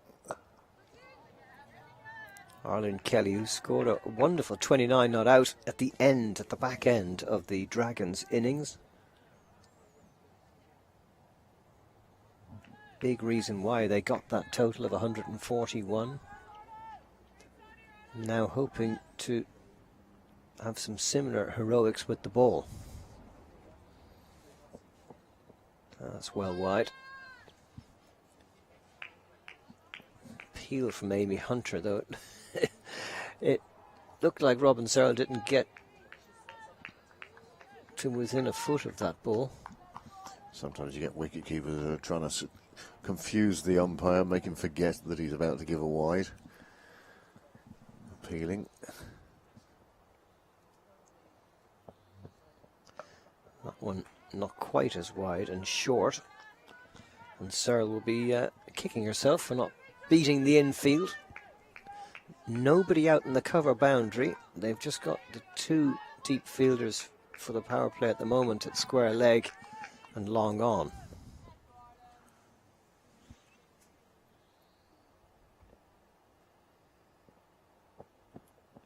Shorter, or slower ball rather. And there's a chance here, and it's put down. Great attempt by Talia Dunn in the deep. She had to make a lot of ground to her right, but couldn't quite get set. Here is that chance.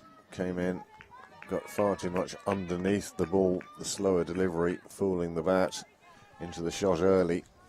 And it was in the air a long time, but Dunn couldn't pull it in.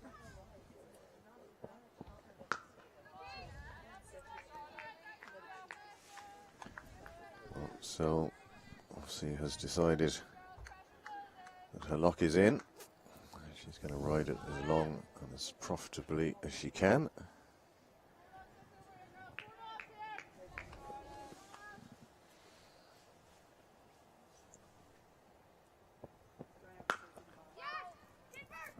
Very quick single taken to mid-off inside the circle. Good running. Searle moves to 12. Delaney now on strike. 27 for 1. Coming to the end of the 5th over. Adjustment in the field for Laura Delaney dropping the cover out deep and bringing the long on inside the circle at mid-on. That's a nice shot, just played into that gap in the covers for a single. Laura Delaney will keep the strike. She moves to 8. It's the end of over number 5. Kelly has none for 5 in her first over, and there's the card after 5. Searle on 12, Delaney on 8. Quite a lot of extras though, 5 leg byes and 2 wides. And the score, not bad, 28 for 1, just 5.6 and over. Nothing to panic about yet as far as the run rate required is concerned.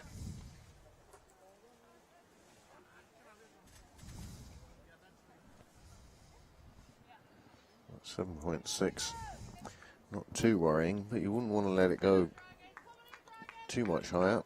Past 8 into the 9s. That's when scoreboard pressure will really come on board.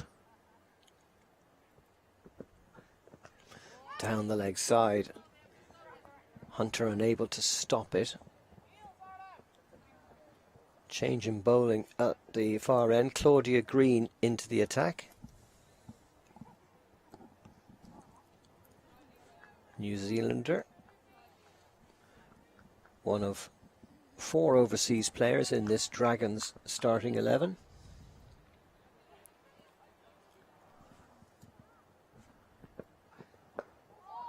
Much better delivery.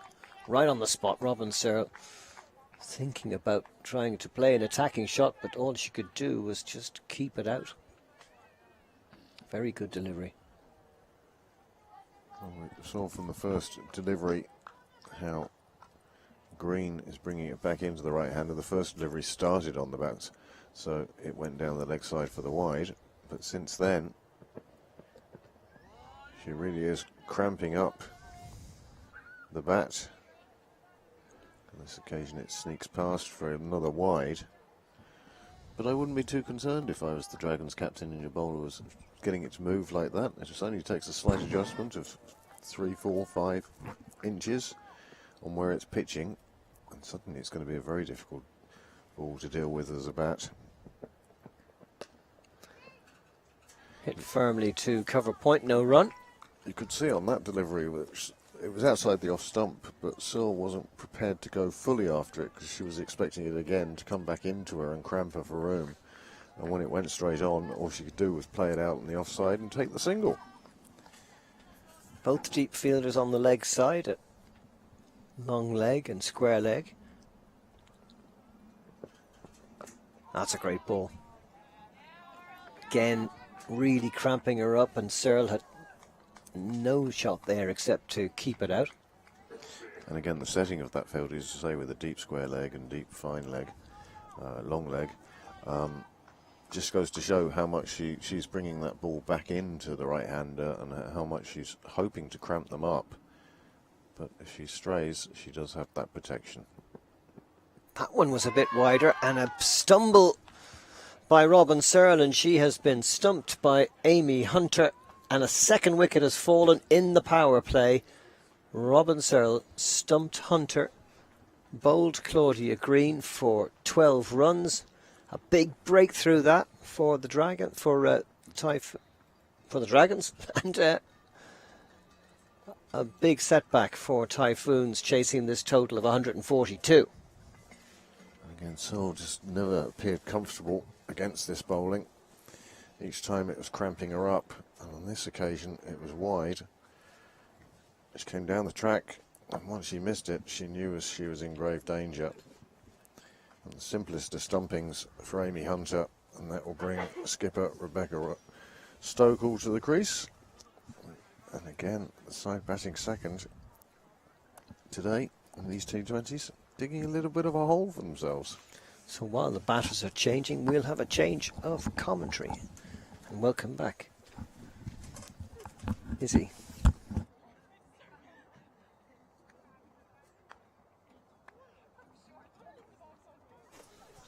Thank you very much to Stephen Elkin and Craig Senior.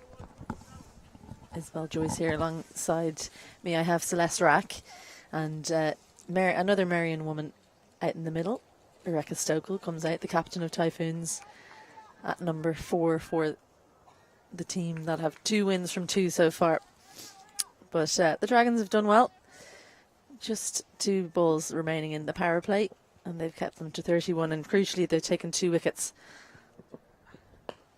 Claudia Green looks like she's getting plenty of movement through the air.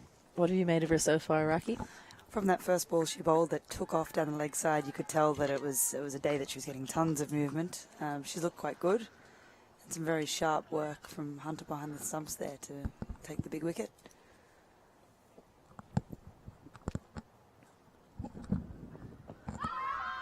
Oh, big shape, but it looks like that was going down leg.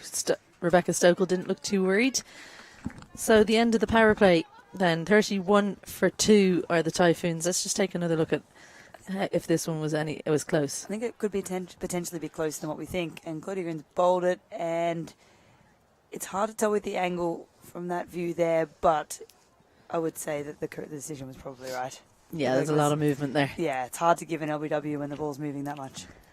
So power play 31 for 2. At the same point, Dragons were 43 without loss. So the Dragons very much in front, but it was kind of in the middle overs that the Typhoons dragged things back.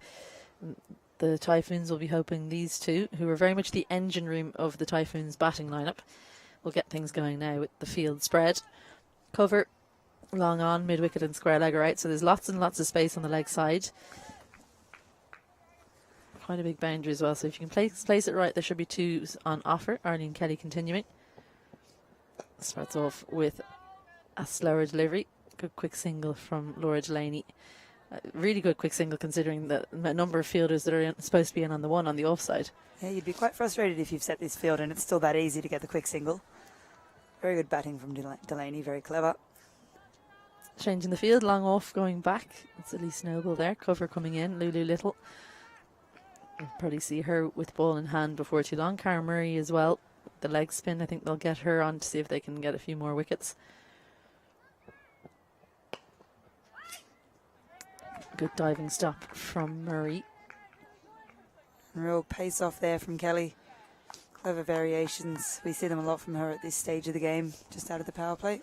Do you think she uses them more at this venue than other places, or is it just the way she plays now? She bowls almost entirely slower deliveries, or certainly a higher percentage than pace on? I'd say from what I've seen recently, she's been bowling more slower balls in general, but this venue does lend itself nicely with the slow wicket and the conditions to her type of bowling when she takes the pace off.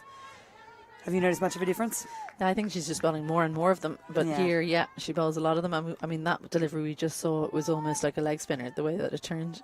A little bit like Stokell-Delaney in the first innings. Just rolls the fingers down for a leg cutter. And it's one of those where you set up, don't you, for the slower ball. You do with Arlene Kelly. Yeah. Yeah, there is a bit of an advantage in knowing that she's going to bowl them if you play against a week in, week out, compared to people that set up for the seamer, for the pace on delivery. Changing the field for Stokell, cover going out, square leg coming in. 0 from 5 deliveries for the captain so far.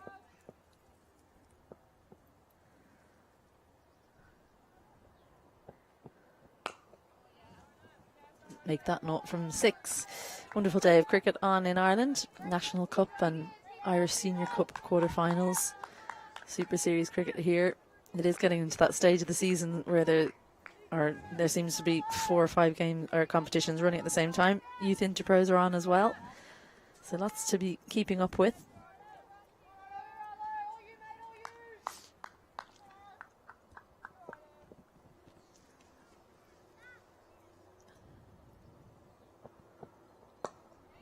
Well, she finally does get off the mark on her 7th delivery. So really good over that one from Arlene Kelly. 2 runs in it. And after 7, the Typhoons stuttering. 33 for 2. Some great skills on show from Kelly there. Not what you want to face when you first come in if you're Rebecca Stokell looking to go very hard at the ball. You're not sure what pace you're going to get. So what's the game plan from here then for the Typhoons, do you reckon? What are they talking about there?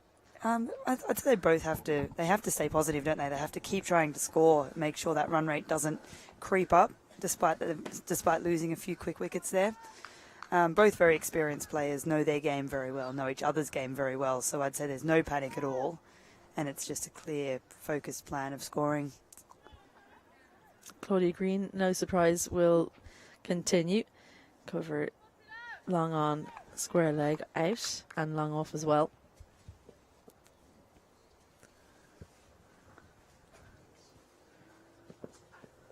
Well, that one's just like the last over, strays down leg, but this time Amy Hunter can't gather, so 5 wide's a very handy one for the Typhoons. Disappointing if you're a Dragons supporter. There's nothing better when you're a batter that's struggling to get the ball away and you see 5 wides.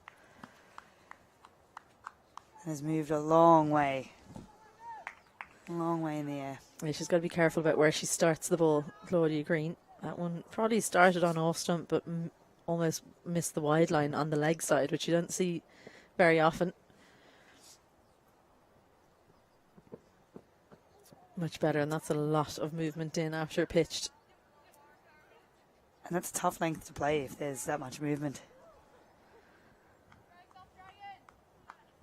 Stokell, like most batters that go after the ball hard, likes to have a lot of room to free her hands. Claudia Green, when she gets it right, is a tough challenge for her.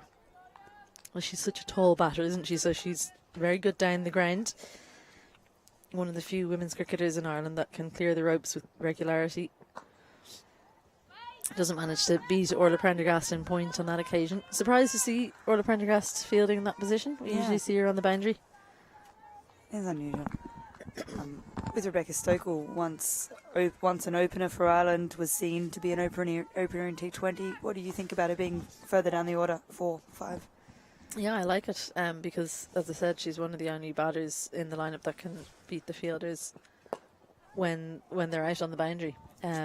Now, has she done it regularly for Ireland? No, but she's done it once or twice in really important games. One that springs to mind is the qualifier against Zimbabwe, where she came in quite late, and I think her strike rate was 250 or something. She made, it was only 18 or 20, but really, really quickly, just to elevate that score right at the end of the innings, kind of like how we saw Arlene Kelly today. Yeah.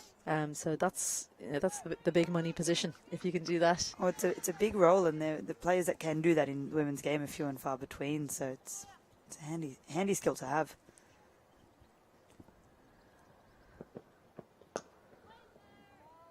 And Laura Delaney just hasn't had a lot of the strikes since coming in, 9 from 12. So it's almost like she's trying to get her innings going again.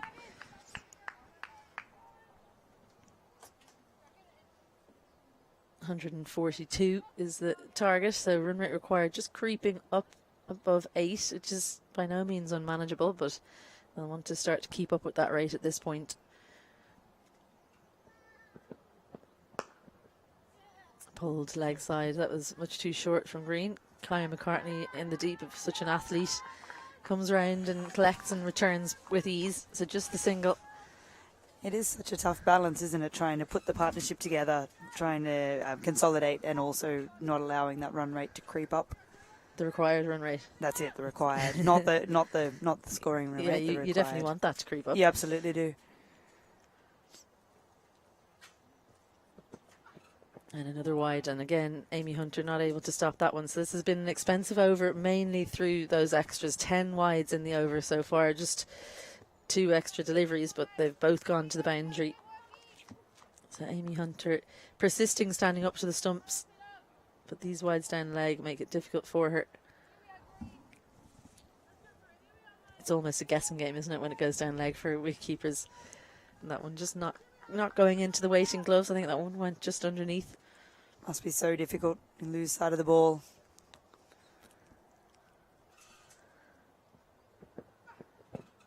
That's into the pads again. Big appeal. Srini Carpe not moved, and I don't blame him because that didn't look like it was going anywhere near. So 8 overs gone.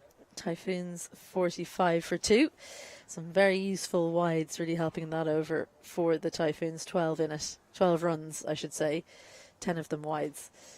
And Stokell still struggling. 2 from 11, which is very unusual for her.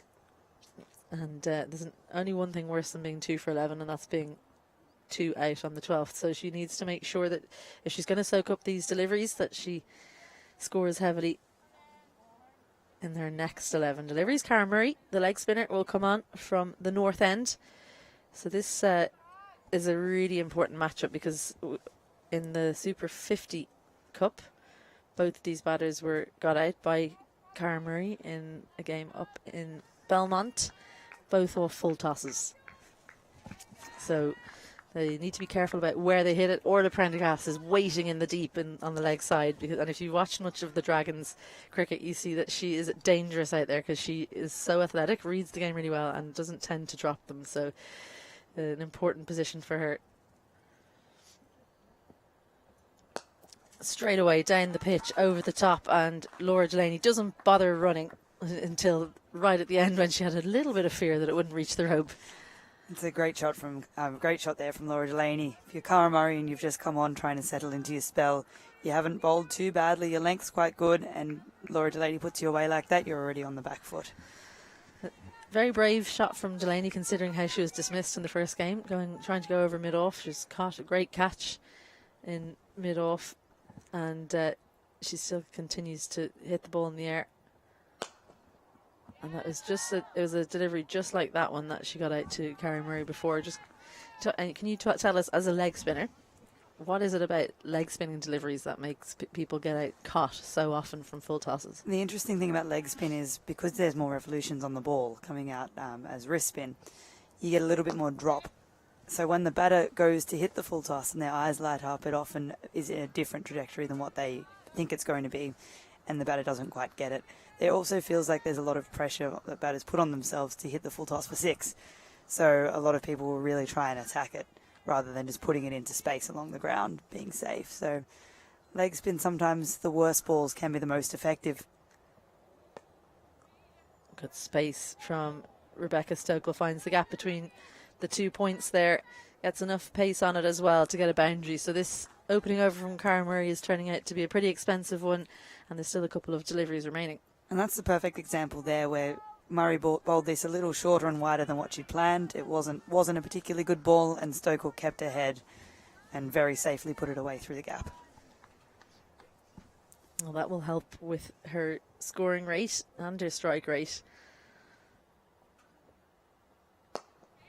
And into the leg side. No one saving the single in mid-wicket, so that's an easy one for Stokell. So the 50 came up in this over with that first single that Delaney hit.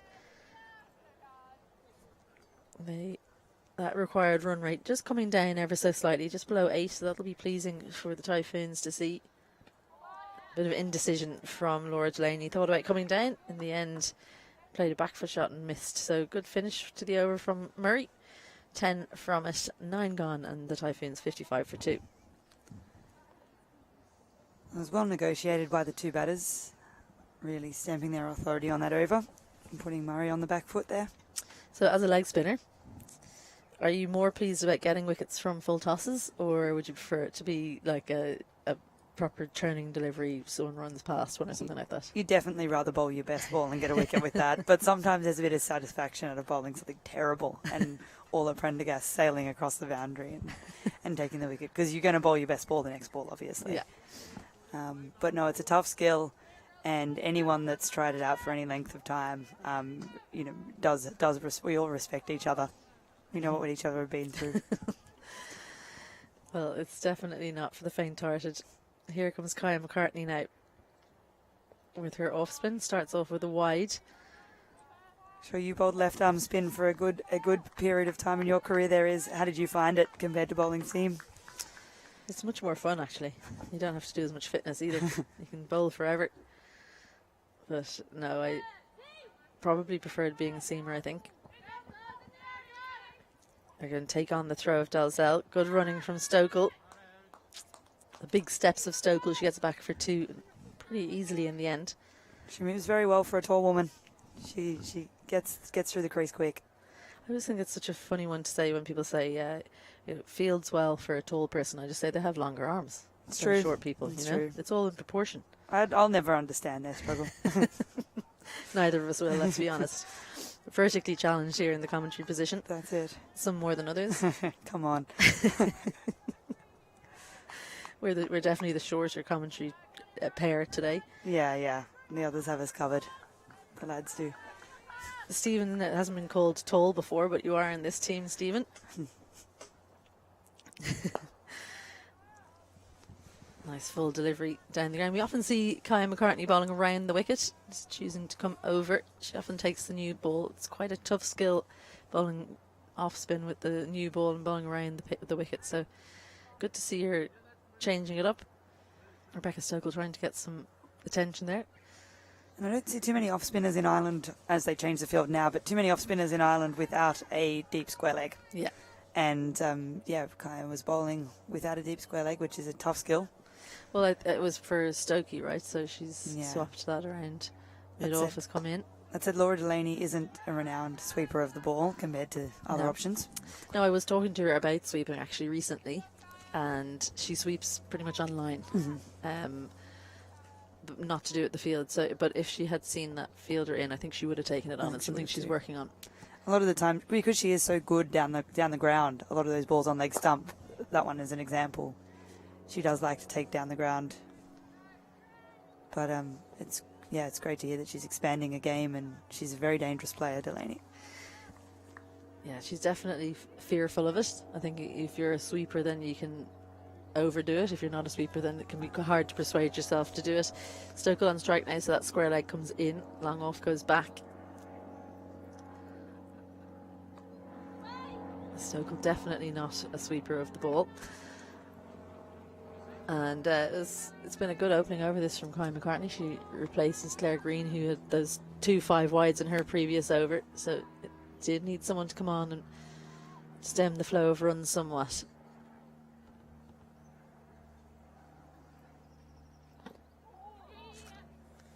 Well, just as I say it, 2 wides. Yeah.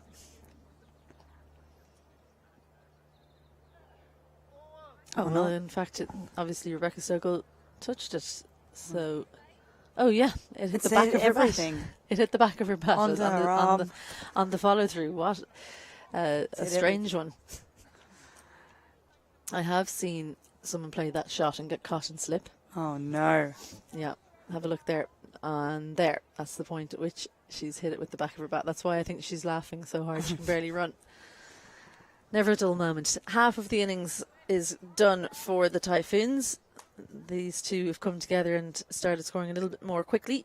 61 for 2 in that 10. So they have 8 wickets in hand, require 81 from 60. So I think if these two stay together, they'll feel they are in the driver's seat, the Typhoons.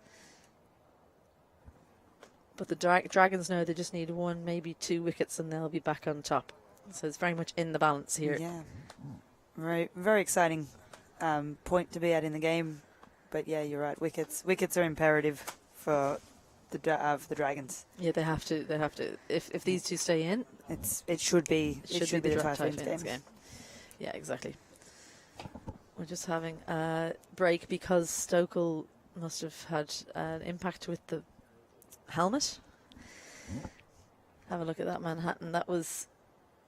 Look at it's the wickets that are spread out there that have cost the Dragons. Those ones in particular between overs 10 and 17 stop the runs. They scored heavily at the back end though through Arlene Kelly. Arlene Kelly should have been stumped on 3. Should have been stumped on 3. Be interesting to see if the Dragons win by any less than 20. Then costly miss. Those are the margins though in cricket. Cara Murray will continue after a pretty expensive opening over. She just needs to get her length right here because she has mid-off inside the ring. Dangerous game when you're playing against Stokell. I think I'd have my square leg in and drop mid-off out. Oh, well, that one didn't get up much at all. I agree with you. It's a very risky field to Stokell, and fortunately for Murray, she bowled the exact right ball to not get hit over mid-off, intentional or not. Well, it'll be interesting now to see what Delaney does. She'll be eyeing up that space over mid-off, or between extra cover and mid-off as well. Well, I don't know if it was Delaney that stood up or Murray that stopped, or which preempted the other, but dead ball.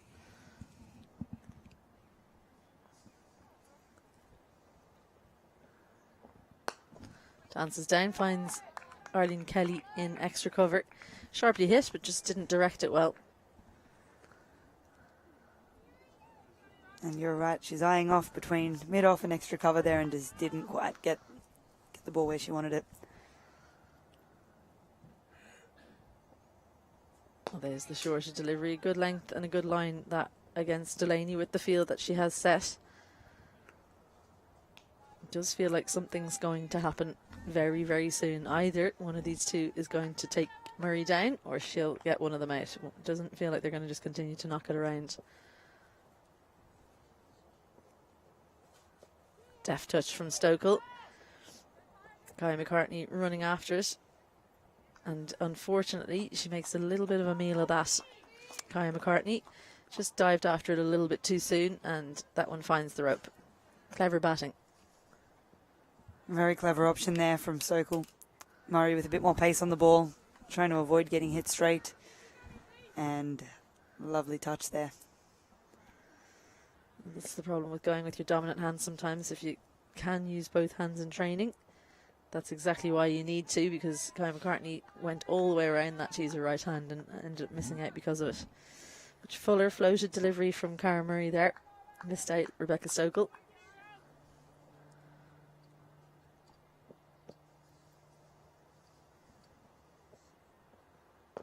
Very wide delivery, and Stokell helps Murray out by hitting it. Did her a favour there. Much better over that one from Murray. It did have the boundary in it, but just 2 singles aside from that. 6 from it, 11 gone, 67 for 2.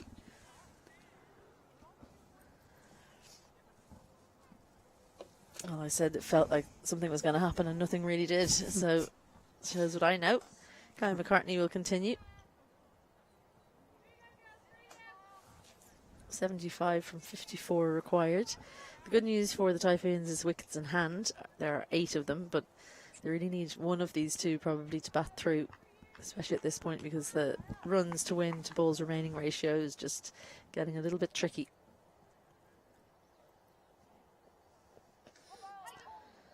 Well, a missed opportunity. Delaney, 17.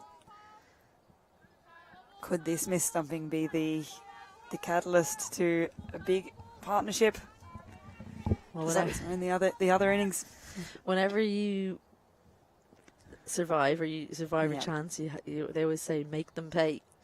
Will Delaney make them pay? Nice movement from Cara Murray in cover. And that feeling that something's happening only continues to build.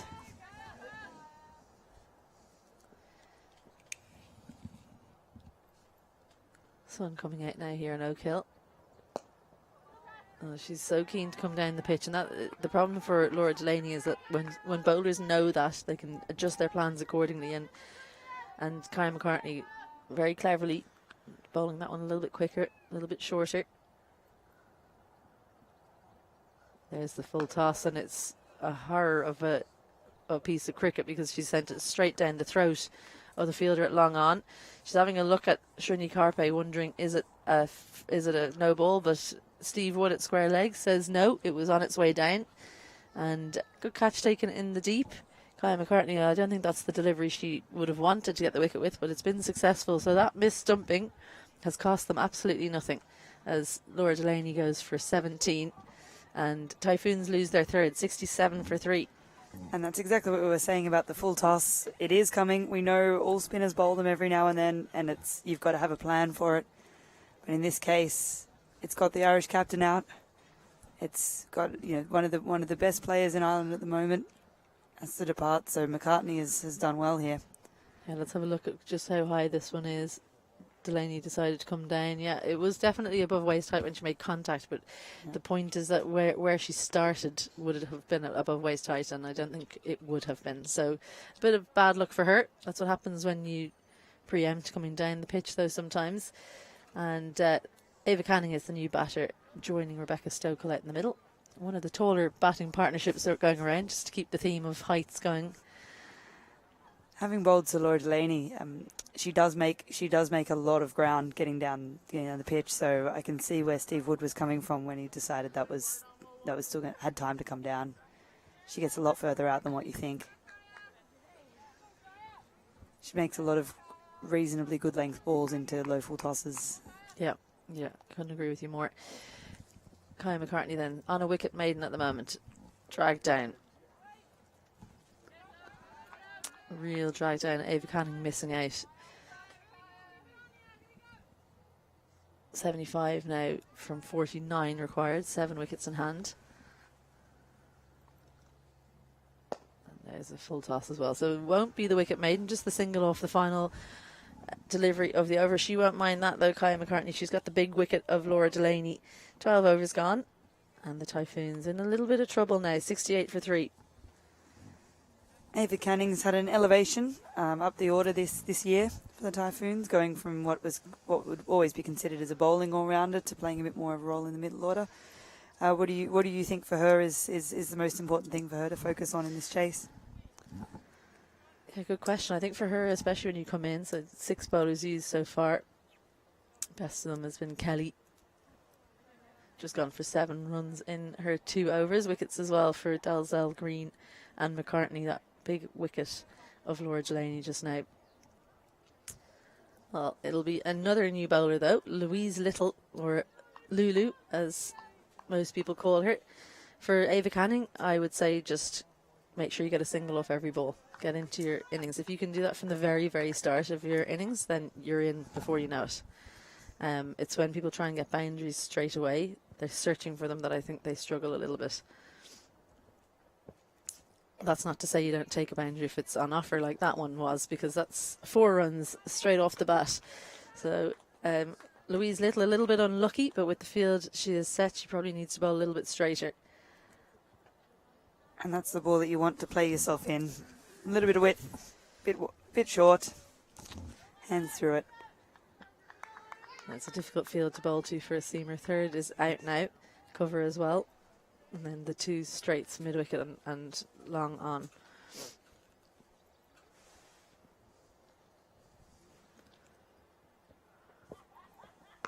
Again, a little bit of width, this time sent through to Karen Murray, who's operating on the boundary and cover. What would you be thinking if you were Ava Canning coming in, or indeed Rebecca Stokell? It's tough. You want to, as the wickets fall, the experience of the players that are coming in decreases, and these 2 are senior players, so they want to be the ones out there. But that said, you don't want the runs required starting to creep up. I think exactly what you've said with trying to score off every ball. Having a plan for where you want to score your boundaries, but then also having a plan B to put the ball away for a single if you can. Yeah, absolutely agree. Having plan A and plan B in the head already before the ball is bowled is important. What do you reckon when you're batting? Is it plan A always hit a 4? For me, it's not. It's always hit a 6. Fair. No. Slower delivery, well done, but it's a no ball from Lulu Little. So disappointing for her. She was happy with how that one came out, but it's going to be a free hit. Is this what the Typhoons need to get going in this run chase? Definitely. Like I was saying, we all have different strengths. So even these 2 batters, both tall girls, but playing different areas, and focusing on where you know you can get the ball away is important. That said, it'll be interesting to see where she's going to try and put this one. But where's your guess? Long off? Yeah. She just manages to get it through the offside. So bowled that a good length to make sure that Canning was going to hit one of her boundary fielders. Not too much damage done from that no ball. 8 in the over so far. So if she can manage to get out of this over without too much more damage, she'll be pleased as punch after going for a boundary in the first.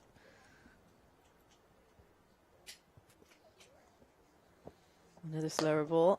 Slapped away by Stokell. Aoife Fisher just half stops it. They will come back for 2.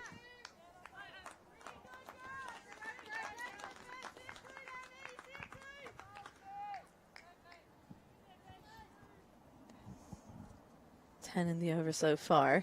So it's definitely helping with runs required. 64 from 43, so they just need to go at about 130, 140, and they'll get home safely.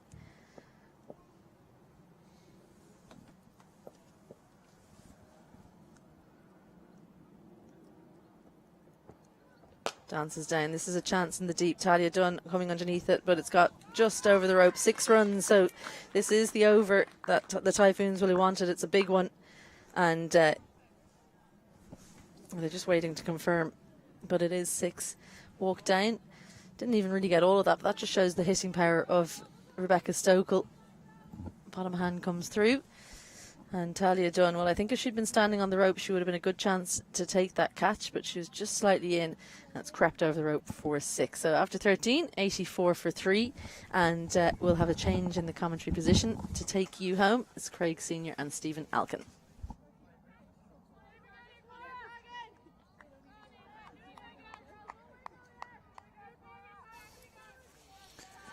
$84 for 3. We go into the last 7 overs. 58 required from 42.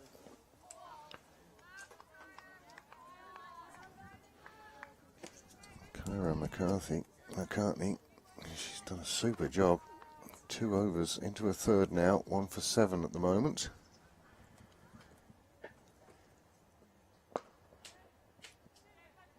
And that one from Ava Canning gets through her, down to long off for a single.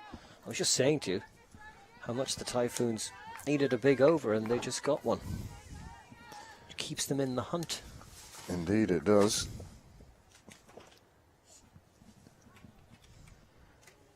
I think that the team that are keeping the Typhoons in the hunt are possibly the Dragons. We saw that over a couple of overs ago with 10 wides.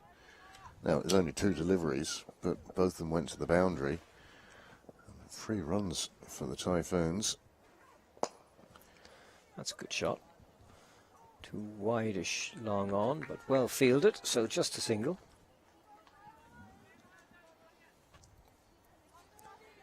Typhoons not out of this by any stretch of the imagination. 6 overs and 2 balls remaining. Very short, and beating the fielder at cover point. Moored up Prendergast, so another single. Canning has come in and scoring a run of ball. Stokell now up to a run of ball after a slowish start. 55 to win off 37. It's still doable. That's a firm hit shot. But again, the long off and long on are doing their job well. It's just a single. And that's the end of over number 14. 88 for 3. Stokell on 27. She'll be on strike. And Canning on 9. Well, as you say, we've had 3 innings of 20 overs. We're in the 4th innings of today's games. 14 overs gone. And the sun has come out. Shadows on the pitch. Bit of heat in the air. It makes such a big difference to the air temperature, doesn't it? Just that solar heat. Absolutely, and real question is though, will it make any difference to the way the wicket behaves? Sometimes a bit of extra heat on the wicket can help one or other side. Arlene Kelly back into the attack. Single taken by Stokell. The Typhoons still have those 7 wickets in hand. And Stokell, for one, certainly has been in for a while now. Canning has established herself, so I think it's time for these two to start looking for the rope. Chipped to mid-on by Canning. Same fielder, same result, 1 run. Dunn is the fielder out there. The over before, she had that chance at the catch. Unfortunately, she was in a couple of yards. If she'd been on the rope, it would have been a far simpler attempt for her. But she's coming in that couple of yards to try and prevent a second being taken when it is played down the ground to her. So caught between a rock and a hard place, really. Stokell and Canning, though, need to up the tempo. 1 a ball is not enough. 51 required off 33.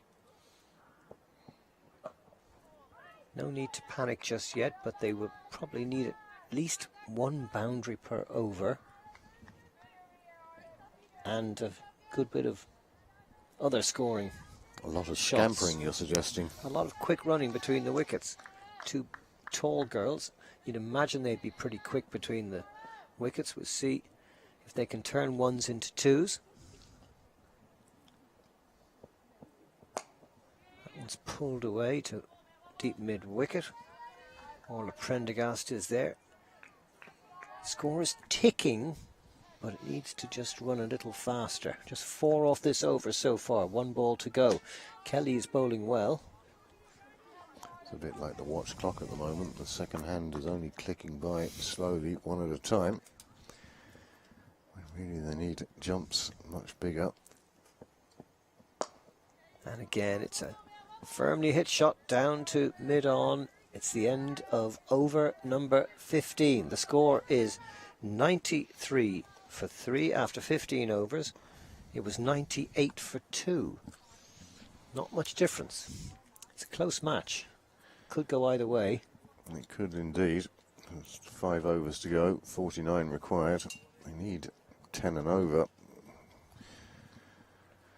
But it's going to be tough for them. But the Dragons certainly can't count themselves as being home and dry yet.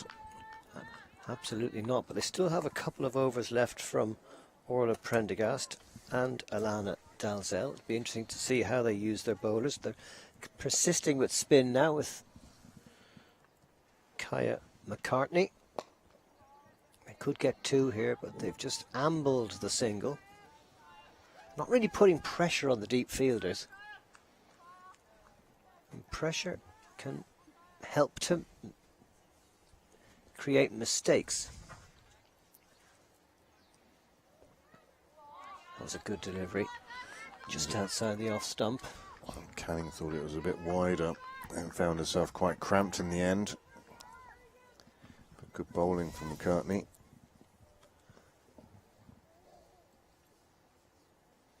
Short and sliced away, and the catch is taken at backward point by Alana Dalzell, and the frustration for the batters is palpable.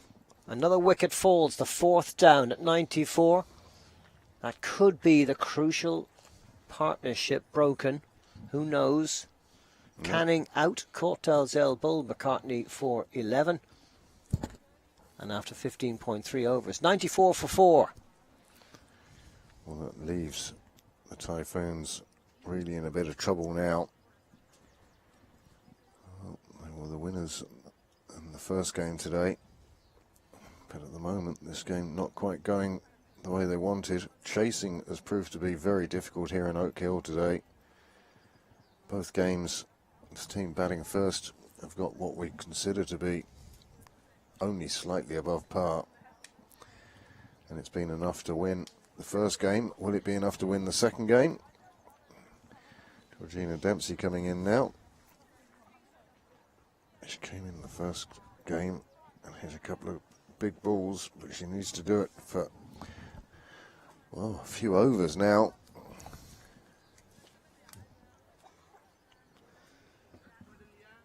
Still Joanna Loughran, Ocean Bartlett, Lara McBride, Freya Sargent and Zara Craig to come, but these two are so important if Typhoons are to chase down this total of 141. 142 required to win.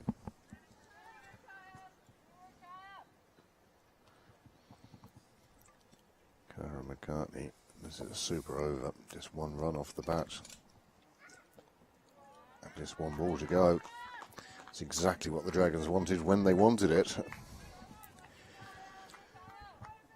McCartney from the Coleraine Club, one of the younger members of this Dragons team that are attempting to keep their 100% record in the Evoke Super 20 Trophy Series going this year. And that's a fabulous over. 4 overs, 2 for 12, just one coming from it, and the wicket of Ava Canning, and that looks like it might be a major turning point of this match. 94 for 4 after 16, a lot depending on the skipper Rebecca Stokell, who's on 31. Dempsey yet to score. Well, Amy Hunter has decisions to make here, and the first one she's made is to bring back Orla Prendergast. Just 4 overs remaining. Prendergast will bowl the 17th and the 19th, one would feel. And then, well, she's got so many choices. Dazelle, Kelly, Green, Cara Murray, all with overs left. The advantage of having used 7 bowlers is to give you that flexibility. Down the leg side and wide. Stokell has played an awful lot of shots today to balls that would have been called wide. And even with all the wides, you'd have to say Typhoons are struggling to keep up with the run rate here. Nearly at 2 a ball now. Try to hike that away, inside edge down to backward square leg, just a single, bringing Georgina Dempsey on strike. First move Prendergast made as she turned to walk back to her mark was to bring Dunn in from long on into mid on. I think she's offering her the space behind. 2 runs off every remaining ball required. That's 12 and over. Short ball up in the air. Surprised the batter, and the bowler takes the catch. And that's the end of Dempsey. Out for a duck of 4 deliveries. Prendergast gets the breakthrough. And at 96 for 5 off 16.2 overs, it looks like this is going to be Dragon's Day. Well, Prendergast doing an absolutely super job there. Premier fast bowler on the island. And she showed why there. Dropped one in short. And Dempsey, you can see it here on replay. She'd brought in long on. Dempsey backed away at first. And then, well, the crossbat could only slice underneath the ball. It went up in the air. And Prendergast was emphatic that that was going to be her catch. And her catch it was. Yeah, good catch over her own shoulder. Always difficult when those balls are spinning like a top.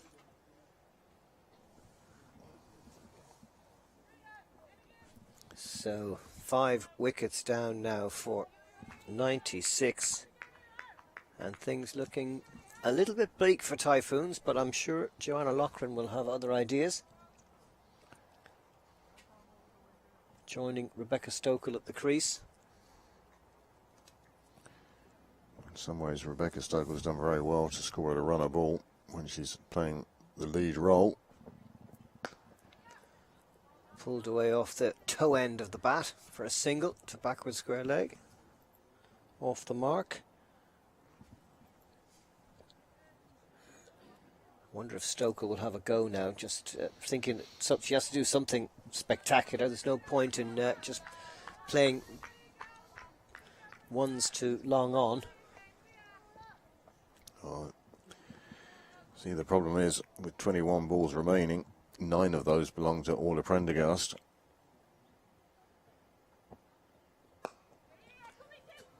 Looking for a 2, and they have to go for it really.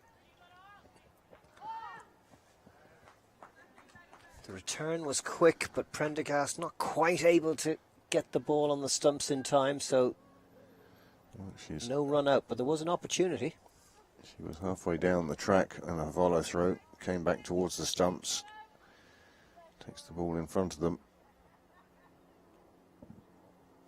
and just failed to get it out of her hands in time. It shows the difference a direct hit makes. It's a good yard or 2.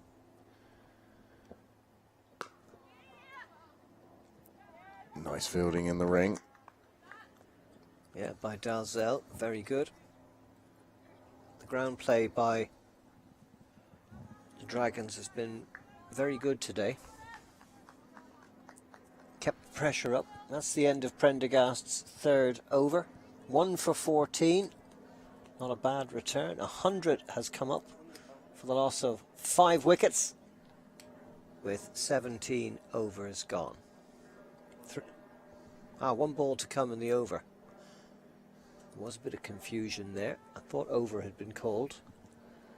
They're wide at the beginning of the over, but over has been called. Are they going to take them back for the extra ball? They are.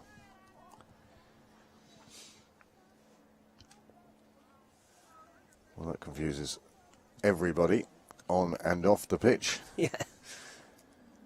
We'll have 1 more ball from Prendergast.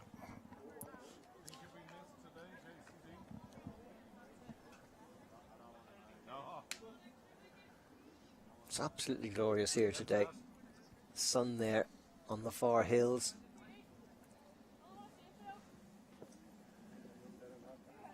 Don't know if there's a more beautiful cricket ground in Ireland. So all of Prendergast 1 ball with remaining. 1 ball remaining in her over. Short and up in the air, and that's going to be a routine catch, or should be, and it is. Taken by Amy Hunter, and the 6th wicket falls for 100. That extra ball in the over, or at least the one that was not bowled when it should have been, has led to another wicket, and it's a double wicket over for Prendergast, who's now got 2 for 14, and Loughran is out. Caught Hunter, bowled Prendergast for just 1 run. Again, Prendergast employing the short delivery. She knows the Typhoons can't leave them alone now, not with this few balls remaining. And again, just the slice under the ball sent it straight up in the air. Amy Hunter taking the simplest of catches, and another wicket down. Zara Craig is the new bat coming in, and she's coming in with 3 overs to go, and a run rate required in excess, well, of 14. Zara Craig from the Eglinton Club.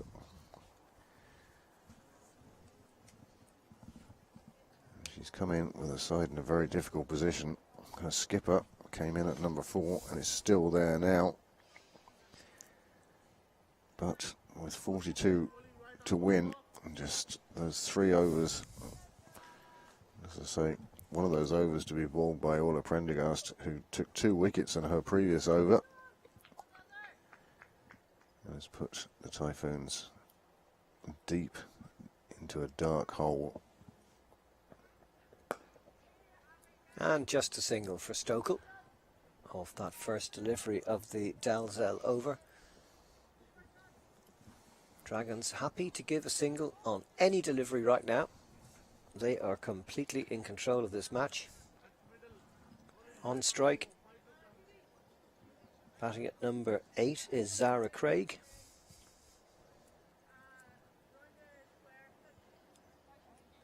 Well, in the olden days, you'd talk about the team bus heading back, being much happier with the full Dragons on board. These days, of course, it's more likely to be a convoy of cars stopping at the Apple Green at Rush or Castle Bellingham.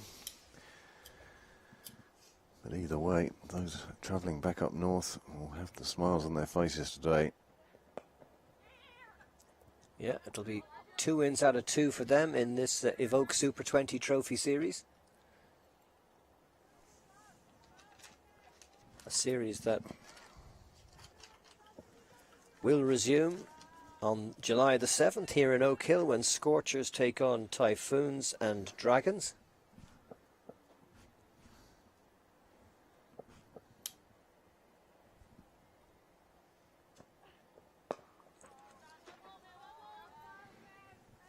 Well, Rebecca Stokell certainly keeping long on busy for the day. Claudia Green doing a fair bit of fielding down there. And Stokell just can't put it either side of that fielder at the moment.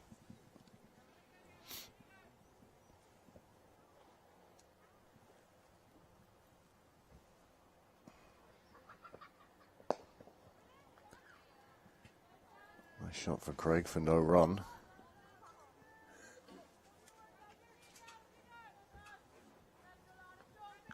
almost an air of unreality about this, as the game has such an inevitable conclusion. It certainly seems to be heading that way at the moment. As strange a game as cricket can be, one feels that this one is just slipping away one ball at a time. Oh, slight misfield. Fisher it is, chases down.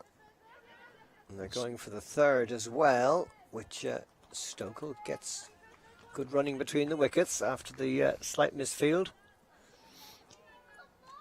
So 3 runs for Zara Craig, who goes to 4. Stokell on strike. 36 to win from 13. Will we see her open her shoulders and blast one into the stratosphere?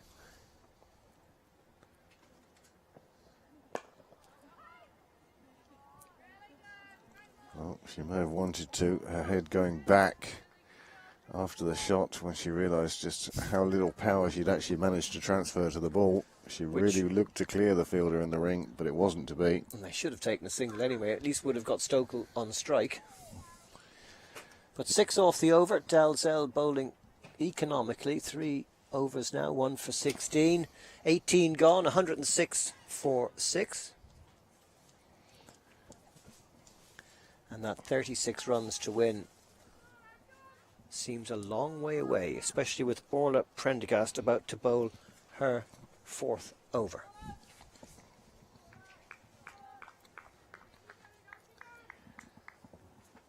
Well, Prendergast, as I say, employing the fast bowler's tactic of going short. He picked her up 2 wickets in the last over. 36 required is as much about dot balls now as it is wickets. And there's a bouncer to start with. Steve Wood signalling 1 for the over. Signalling it to the bowler, the umpire, the bat. Everybody except our viewing public.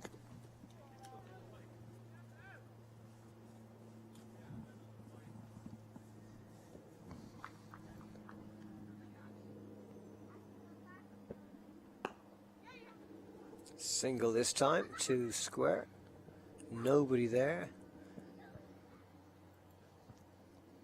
So Stokell back on strike with 10 deliveries remaining. Just 4 wickets in hand. Prendergast will be licking her lips at the prospect of maybe getting another 1 or 2 wickets in this final over.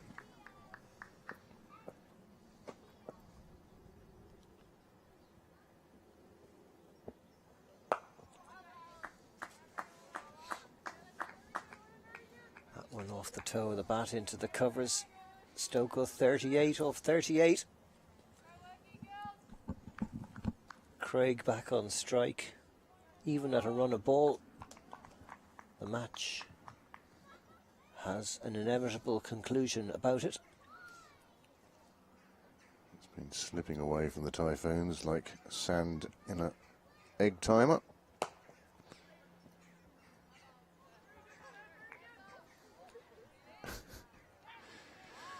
Even 8 4s wouldn't do it now. 7 4s and a 6. Spot on. Your maths is impeccable, Mr. Senior. You did the hard calculation of the 8 times 4, and I just added 2 to that. Prendergast just 2 balls remaining in this, the penultimate over. Slashed to backward point and held by Dalzell. Another wicket goes down, and that's wicket number 7. Prendergast gets her 3rd wicket for the loss of just 16 runs. And Joanna Loughran, or Zara Craig rather, makes a rather forlorn exit from Oak Hill. Well, it's a nice call and catch by Alana Dalzell. Oh, Prendergast picking up her 3rd, and all 3 have been with short balls. Lofted and not clearing the ring. So Freya Sargent now makes her way out to the middle. She and her teammates probably realise the difficult position that they're in now. It's almost time for her just to step into the batter's box, as a friend of mine would say. I think it's time to put the kettle on myself. A cup of afternoon tea or evening tea might just do well. It's Sargent on strike then. Prendergast's last delivery. Pitched up and slashed away for 4. You know, Freya Sargent never gives up. Well, I'm not surprised she got a boundary off her first never delivery. give up, never surrender. She's that type of a cricketer. Well, one of the ways to turn around to your coach and say, perhaps could I be higher than number 9 next time? Cuts that one away off the edge of the bat for 4 lovely runs. 112 for 7. 30 required from the last over.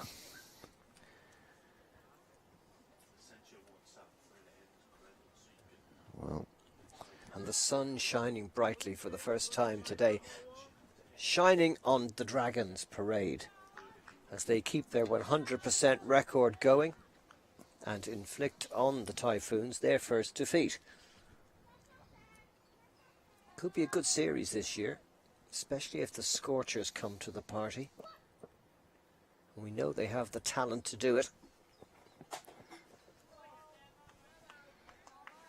well, 5 balls remaining, 30 required. As I was saying, the series will continue in Oak Hill here with a couple of games next Sunday, and then we're off to Eglinton for the Dragons against the Typhoons on Wednesday the 10th of July, followed by the last 2 matches in the series, which will be here on July the 14th, 2 weeks today. Well, they needed 5 sixes. Certainly Stokell tried to find the first one. It fell 10 yards inside the fence and the fielders got round to it and they ended up just picking up 2. And that does leave them behind the 8 ball. They now need extras to come to their hand, to their aid. Arlene Kelly bowling this final over. And that one struck firmly into the gap, but it'll only be a couple more runs. Claudia Green has done a quiet, unheralded job down there, fielding it long on, and she's covered a lot of ground. And I'd say she's saved 20, 30 runs even from the bat of Rebecca Stokell today. Stokell, who is on 42. Can she get to a 50 before the end of the innings? Well, that'll just give her a single and take her off strike, so it's unlikely. But you never know. You just never know. You can see the frustration in Rebecca Stokell's body language. She knows she's been there a long time. She would have liked a partner to have stayed with her and help her get the Typhoons closer to this target. I think it's safe to say that the winning partnership of this match was the very first one of the day. The partnership of Amy Hunter and Louise Little. That is a fine catch. And a great catch out in the deep. Claudia Green again, Yet another starring. wicket falls. Just as we start mentioning her, and what a good job she's done. She then backs it up by making a lot of ground and taking a fine catch. And Kelly takes her first wicket. And now there's just 1 ball remaining. Sargent there departs for 4 off 2 balls. 1 ball was to cut it down to third, and then this was the second. She lifted it out, and you could see Green in, and then had misjudged it, had come in too far for it, but had enough class and ability to get round and turn and chase it down. Lara McBride is last wicket standing, or last one we'll see today anyway. Just 1 ball to go. A great performance by the Dragons. That opening partnership of 79 between Amy Hunter and Louise Little, setting them on their merry path today, from which they have really not been in too much trouble, you'd have to say. They've picked up wickets frequently as this innings has progressed, and that's it. It's all over. The 20 overs are done, and the final score is 118 for 8, a 23-run victory for the Dragons. They keep their 100% record going. Fine innings for them from Amy Hunter with 52 in that opening partnership with Lulu Little, and 29 not out at the end of the innings by Arlene Kelly, which kept the momentum going and set a very good target of 141. So yesterday we saw 145 winning by a few runs. Today 141 for 4 was even easier as far as the margin is concerned. Both games played today here at Oak Hill on Sunday. Indeed. First game is today. But yes, and both occasions the side batting first put up a total that we thought was just about par, but defended it really well, and it meant a win for the Typhoons in the first game, but defeat for them in the second game in what is basically their home stand, where they entertain the other two. So, good performance, but Amy Hunter, well, she'll be delighted at what is technically an away win. And the Typhoons, well, they'll probably go away despondent at having lost this game, but they've got to be pleased with the way that they dealt with the threat of the Scorchers in the earlier game, and they performed well there. And again, they knew that they could score 140. They'd done it in the first game, but they weren't quite able to in the second game. There is the Dragons card, and it was Amy Hunter and Lou Little. As Stephen said, their stand is 79. 52 for Hunter before she was stumped, and then Lou Little caught behind for 24. The only other real knock of notice was 29 for Arlene Kelly, came in at the end and bashed the ball about. There is the card, and there now is the partnerships, and it's that one big partnership of 79 up top that just set the tone. And although there were a few short partnerships, then when Kelly and Noble came together, well, Kelly was in the mood, and she scored some vital runs at the end there. That partnership of 34 actually ended up being sort of the difference between the two teams. Just shows how you have to keep batting right through the 20 overs. There's the bowling figures for Sargent, bowling quite expensively. The 3 wickets there for Sarah Forbes, 3 for 13, really good economy rate as well. She was the pick of the bowlers.